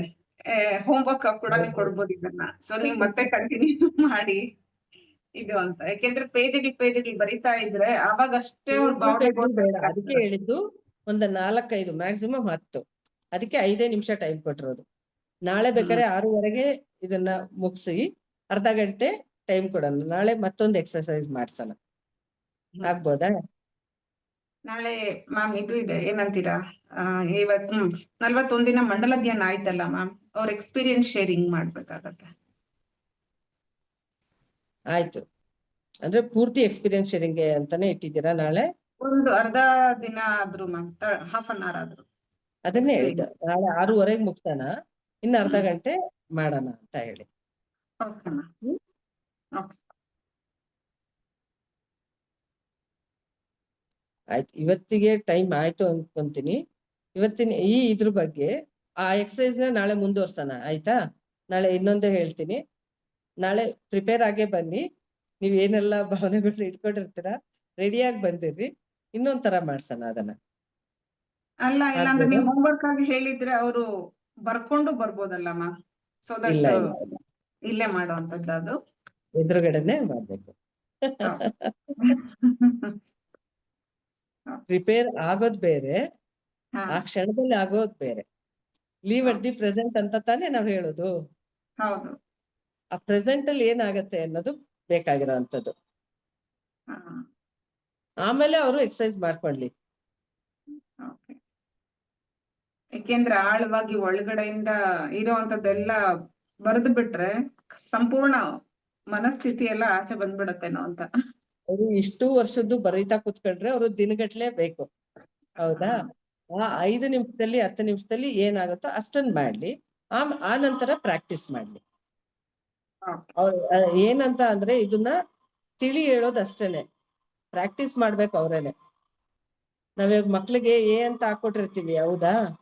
ಅದನ್ನ ತಿದ್ದಿ ತಿದ್ದಿ ತಿದ್ದಿ ಕಲಿತಾರೆ ಹೊರ್ತು ಒಂದೇ ದಿವಸಕ್ಕೆ ಕಲಿಯಲ್ಲ. ಹಾಗೆ ಕೂಡ ಹೇಗೆ ಅನ್ನೋದನ್ನ ಒಂದು ಸಣ್ಣ ಟೆಕ್ನಿಕ್ ತರ ಹೇಳೋದು ಅಷ್ಟೇನೆ. ಅದನ್ನ ಅವ್ರು ಪ್ರಾಕ್ಟೀಸ್ ಮಾಡ್ಕೋತಾರೆ ಅವ್ರಿಗೆ ಅವಶ್ಯಕತೆ ಬಂದಾಗ. ಅದು ನಮ್ಮ ಪ್ರಯತ್ನ ಅಷ್ಟೇ. ಈಗ ಸಮಯ ಆಗಿರೋದ್ರಿಂದ ಇವತ್ತಿನ ಬಗ್ಗೆ ಏನಾದ್ರು ಪ್ರಶ್ನೆ ಇದ್ರೆ ಕೇಳಿ. ಅಟ್ಲೀಸ್ಟ್ ಇವತ್ತು ಸ್ವಲ್ಪ ಜನ ವಿಡಿಯೋ ಆನ್ ಮಾಡ್ಕೊಂಡ್ರು, ಒಂದು ಹೆಜ್ಜೆನಾದ್ರೂ ಇಟ್ರು ಅಲ್ವಾ? ಸ್ವಲ್ಪ ಜನ ವಿಡಿಯೋ ಆನ್ ಕೂಡ ಮಾಡ್ಕೊಳ್ಲಿಲ್ಲ. ಯಾತಕ್ಕೋಸ್ಕರ ಅದು?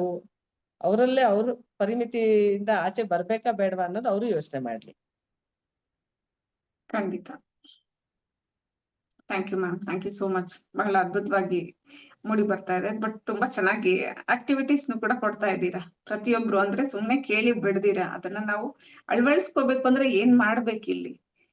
ಈ ತರ ಎಕ್ಸರ್ಸೈಸ್ ಇರೋದ್ರಿಂದ ನಮ್ಮ ಒಳಗಡೆ ನಾವು ಹೋಗೋದಕ್ಕೆ ಹೆಲ್ಪ್ ಆಗತ್ತೆ ಮ್ಯಾಮ್, ತುಂಬಾ ಸಹಾಯ ಆಗತ್ತೆ. Thank you so much masters. ಈ ಅವಕಾಶನ ಉಪಯೋಗಿಸ್ಕೊಳ್ಳಿ, ಹ್ಯಾಂಡ್ ರೈಸ್ ಮಾಡಿ. ನೀವ್ ಏನ್ ಬರ್ದಿದ್ದೀರೋ ಅಥವಾ ನಿಮ್ಗೆ ಏನಾದ್ರು ಶೇರ್ ಮಾಡ್ಬೇಕು ಅನ್ನಿಸ್ತಿದ್ಯಾ ಅದನ್ನೆಲ್ಲ ಹೇಳಿ. ಪ್ರಶಾಂತಿ ಮ್ಯಾಮ್ ಹ್ಯಾಂಡ್ ರೈಸ್ ಮಾಡಿದ್ದಾರೆ, ಮಾತಾಡಿ ಮ್ಯಾಮ್. ನಮಸ್ತೆ ಮೇಡಮ್. ನಮಸ್ತೆ. ತುಂಬಾ ಖುಷಿ ಆಗ್ತದೆ ಮೇಡಮ್. ತುಂಬಾ ಇನ್ನು ನಿಮಗೆ ಕಟ್ ಆಗ್ತಿದೆ ವಾಯ್ಸು, ಕ್ಲಾರಿಟಿ ಇಲ್ಲ.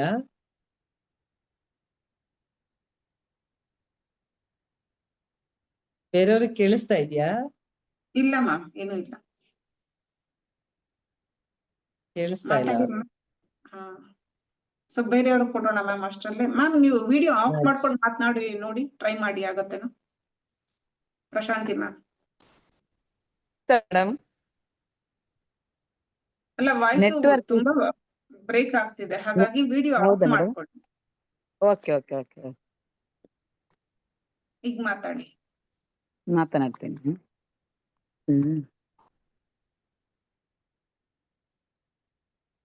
ಮಾತಾಡಿ ಮ್ಯಾಮ್. ಓಕೆ, ನಾನು ಆಫ್ ಮಾಡಿದೀನಿ ಮ್ಯಾಮ್, ನೀವು ಮಾತಾಡಿ. ಅವ್ರ ಮತ್ತೆ ಮ್ಯೂಟ್ ಮಾಡ್ಕೊಂಡಿದ್ದಾರೆ. ಅನ್ಮ್ಯೂಟ್ ಮಾಡ್ಕೊಂಡು ಮಾತಾಡಿ ಮ್ಯಾಮ್. ಹಂಗಾರೆ ಈಗ ಆಗ್ತದೆ. ತುಂಬಾ ಖುಷಿ ಆಗ್ತದೆ ಮೇಡಮ್. ಈಗ ಕೇಳಿಸ್ತದ ಮೇಡಮ್? ಕೇಳಿಸ್ತದ? ಕೇಳಿಸ್ತಾ ಇದೆ. ಕೇಳಿದೆ. ನಂಗೆ ತುಂಬಾ ಖುಷಿ ಆಯ್ತು ಮೇಡಮ್. ನಮ್ಮಲ್ಲಿ ನಾವು ಬದಲಾವಣೆ ಮಾಡಿಕೊಳ್ಬೇಕಾದ್ರೆ ಇವತ್ತಿನ ಒಂದು ಟೆಕ್ನಿಕ್ ನೋಡಿ. ನನ್ಗೆ ನನ್ನ ಹಸ್ಬೆಂಡ್ ತೀರಿ ಹೋದಾಗ ತುಂಬಾ ಸ್ಟ್ರೆಸ್ ಆಗಿತ್ತು ಮೇಡಮ್. ನಾನು ಈ ಧ್ಯಾನಕ್ಕೆ ಬಂದ ನಂತರ ನನ್ಗೆ ಗೊತ್ತಾಯ್ತು, ಆತ್ಮಕ್ಕೆ ಸಾವಿಲ್ಲ, ಶರೀರಕ್ಕೆ ಸಾವು ಅಂತ. ಅದ್ರಲ್ಲಿ ನನ್ನದೊಂದು ಬದಲಾವಣೆ ಆಯ್ತು.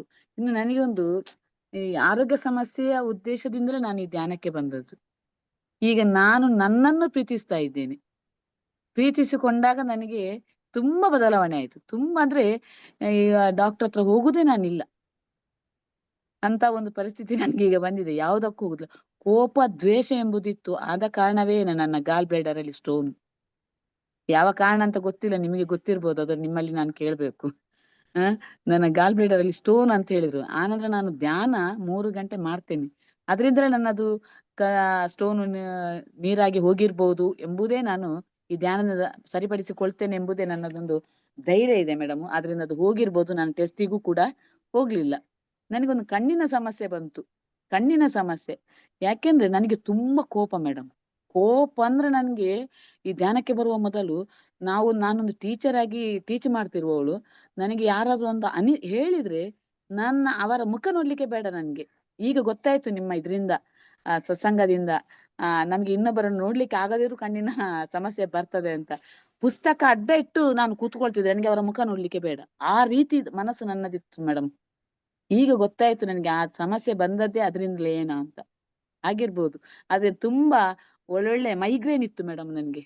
ಆ ಮೈಗ್ರೇನ್ ಅನ್ನು ಕೂಡ ನಾನು ಧ್ಯಾನದಿಂದಲೇ ಸರಿಪಡಿಸಿಕೊಂಡೆ. ಅದು ನನಗೆ ಎಷ್ಟು ಆಯುರ್ವೇದಿಕ್ ಮಾಡಿದೆ, ಆನಂತರ ಹೋಮಿಯೋಪತಿ ಮಾಡಿದೆ, ಒಮ್ಮೆ ಕಡಿಮೆ ಆಗ್ತದೆ, ಪುನಃ ಹಾಗೆ. ಈಗ ಮೂಲದಿಂದ ತೆಗ್ದದ್ದು ಯಾನಾಪಾನ ಸತಿ ಧ್ಯಾನ ಮೇಡಮ್. ತುಂಬಾ ಒಂದು ವರಪ್ರಸಾದ ಅಂತ ಹೇಳ್ಬೋದು.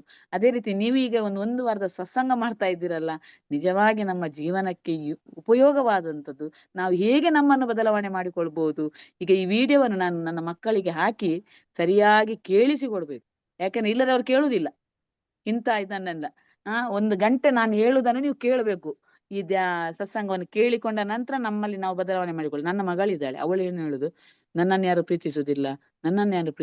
ಈಗ ನನಗೆ ಗೊತ್ತಾಯ್ತು, ನಿನ್ನನ್ನು ನೀನೇ ಪ್ರೀತಿಸ್ಬೇಕು, ಉಳಿದವರು ಯಾಕೆ ಪ್ರೀತಿಸ್ಬೇಕು. ನನ್ನನ್ನು ನಾನು ಪ್ರೀತಿಸಿದಾಗ ಉಳಿದವರು ಪ್ರೀತಿಸ್ಬೇಕಂತಿಲ್ಲ, ಎಲ್ಲರೂ ಸಹಕಾರ ಕೊಡ್ತಾರೆ ಅದಕ್ಕೆ ಅಂತ ಗೊತ್ತಾಯ್ತು ಮೇಡಮ್. ತುಂಬಾ ಅದ್ಭುತ ಮೇಡಮ್, ನಂಗೆ ಬಹಳ ಖುಷಿ ಆಯ್ತು, ತುಂಬಾ ಖುಷಿ ಆಯ್ತು. Thank you madam. Namita madam, thank you. Ma'am, ಹಾಗೆ ನಿಮ್ದು ಮಂಡಲ ಧ್ಯಾನದ ಎಕ್ಸ್ಪೀರಿಯನ್ಸ್ ಶೇರ್ ಮಾಡ್ಬಿಡಿ ಮ್ಯಾಮ್.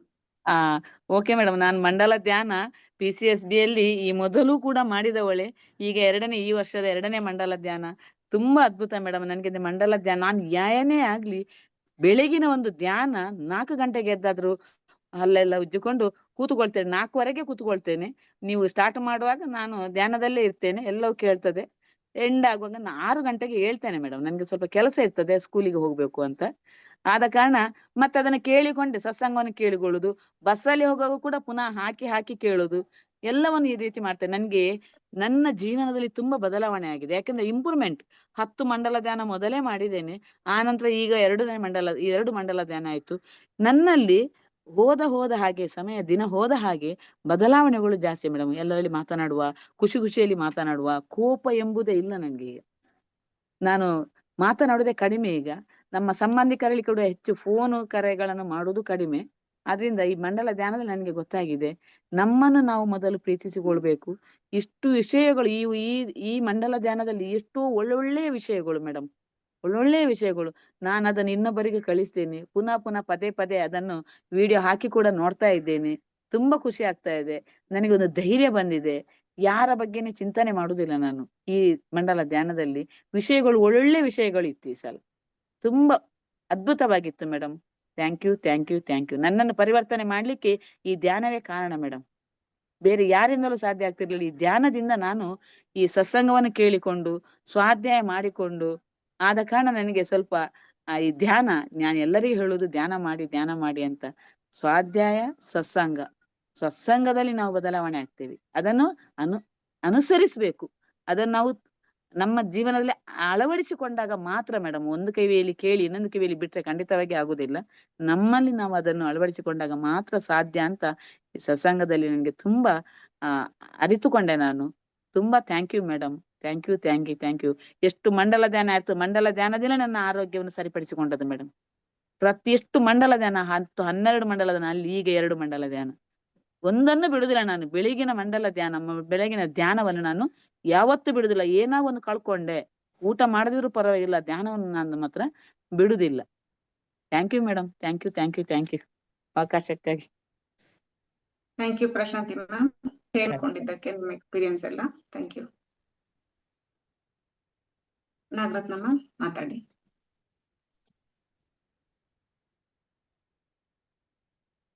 ನಮಸ್ತೆ ಮೇಡಮ್. ನಮಸ್ತೆ. ನಮಸ್ತೆ. ತುಂಬಾ ಚೆನ್ನಾಗಿತ್ತು ಮೇಡಮ್. ಇವತ್ತು ಎಕ್ಸ್ಪೀರಿಯನ್ಸ್ ನಮ್ದೇನಂತ ಹೇಳ್ಕೊಳೋದು ಎಲ್ಲ ಬರೆಯೋದು ಎಲ್ಲ ತುಂಬಾ ಚೆನ್ನಾಗಿದ್ರಿ. ನಾವು ಡೈಲಿ ಎಲ್ಲ ನೀವು ಹೇಳೋದೆಲ್ಲ ಬರ್ಕೊಂಡು ಎಲ್ಲ ಬುಕ್ ಇಟ್ಕೊಂಡ್ಬಿಟ್ಟಿದೀನಿ. ಎಲ್ಲರಿಗೂ ಎಲ್ಲಾ ಕ್ಲಾಸ್ಗೂ ಅಷ್ಟೇನೆ ಅವ್ರು ಹೇಳೋದೆಲ್ಲ ಬರೆಯೋದು ಎಲ್ಲ ಮಾಡ್ತಾ ಇರ್ತೀನಿ.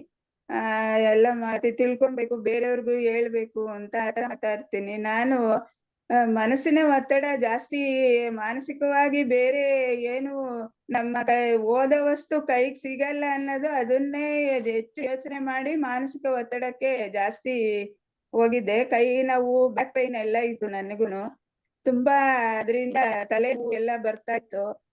ಈಗ ಧ್ಯಾನಕ್ಕೆ ಬಂದ್ಮೇಲೆ ಎಲ್ಲದನ್ನು ಹೋಗಿದೆ ಮೇಡಮ್. ಈಗೇನು ಇಲ್ಲ, ಎಲ್ಲ ಖುಷಿಯಾಗಿರ್ತೀನಿ, ಆನಂದವಾಗಿರ್ತೀನಿ. ಪ್ರತಿದಿನ 3 ಸಾರಿ ಧ್ಯಾನ ಮಾಡೋದು, ಸತ್ಸಂಗ ಕೇಳೋದು, ಸ್ವಾಧ್ಯಾಯ ಬುಕ್ಕುಗಳು ಓದ್ತಾ ಇರ್ತೀನಿ.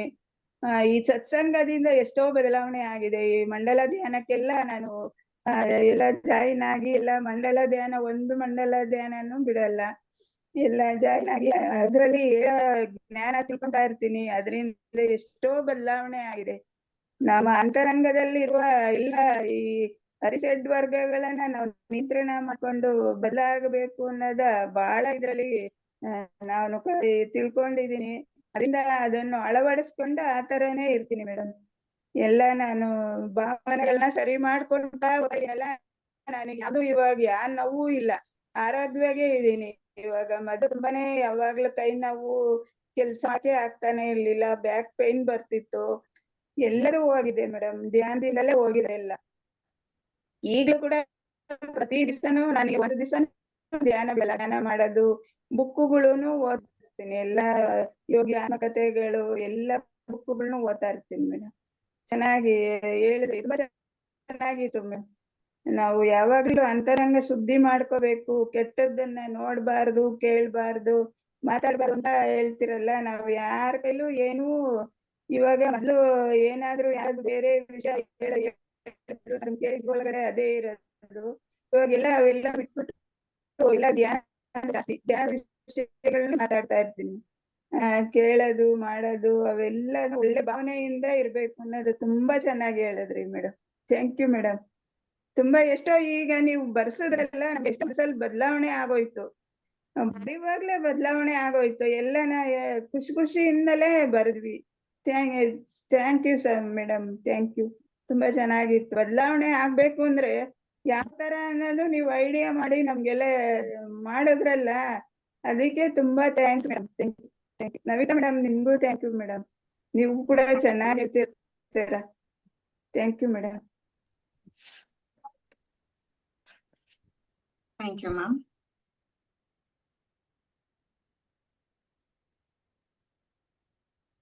ಮತ್ತೇನಾದ್ರೂ ಶೇರ್ ಮಾಡೋದಿದ್ಯಾ ಮ್ಯಾಮ್, ಹೇಳುವಂತದ್ದು ಎಕ್ಸರ್ಸೈಸ್ ಸಂಬಂಧಪಟ್ಟಿರೋ ತರ? ನಾಳೆ ಸ್ವಲ್ಪ ಜಾಸ್ತಿ ಟೈಮ್ ಕೊಡೋಣ. 6:30ಇಂದನೇ ಎಕ್ಸರ್ಸೈಸ್ ಇದ್ ಮಾಡೋಣ.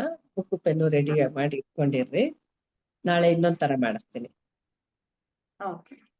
ಸೊ ಇದನ್ನ ಮಾಡೋದ್ರಿಂದ ಏನೆಲ್ಲ ಚೇಂಜಸ್ ಆಗತ್ತೆ ಆ ವಿಚಾರನ ಕೂಡ ಹೇಳಿ ಮ್ಯಾಮ್. ಹಾಗೆ ಸ್ವಲ್ಪ ಅಂದ್ರೆ ರಿಲೀಸ್ ಮಾಡ್ಕೊಳೋದಕ್ಕೆ ಅನುಕೂಲ ಆಗತ್ತೆ. ನಮ್ಮ ಒಳಗಡೆನೆ ನಾವು ತಡೆದಿಟ್ಕೊಂಡಿರ್ತೀವಲ್ವಾ ಕೆಲವೊಂದನ್ನ, ಬರವಣಿಗೆಯಿಂದ ಏನಾಗತ್ತೆ ರಿಲೀಸ್ ಮಾಡ್ಬೋದು.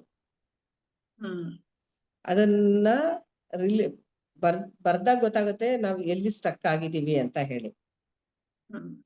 ಅದನ್ನ ಹೊರಗೆ ಹಾಕೋದ್ ಹೇಗೆ ಅಂತಾನು ನಾಳೆ ಮಾಡಿಸ್ತೀನಿ. ಅದಕ್ಕೇನೆ ಬುಕ್ಕು ಪೆನ್ನು ರೆಡಿ ಇಟ್ಕೊಂಡಿರ್ರಿ ಅಂತ ಹೇಳಿದ್ದು. ಖಂಡಿತ. ಇದು ರಿಲೀಸ್ ಟೆಕ್ನಿಕ್ ಅಷ್ಟೇನೆ. ಭಾರ ಏನ್ ಒತ್ಕೊಂಡಿರ್ತೀವಿ ಅದನ್ನ ಇಳಿಸಿದ್ರೆ ನಮ್ಗೆ ಅನುಕೂಲ ಅಲ್ವಾ? ಕರೆಕ್ಟ್.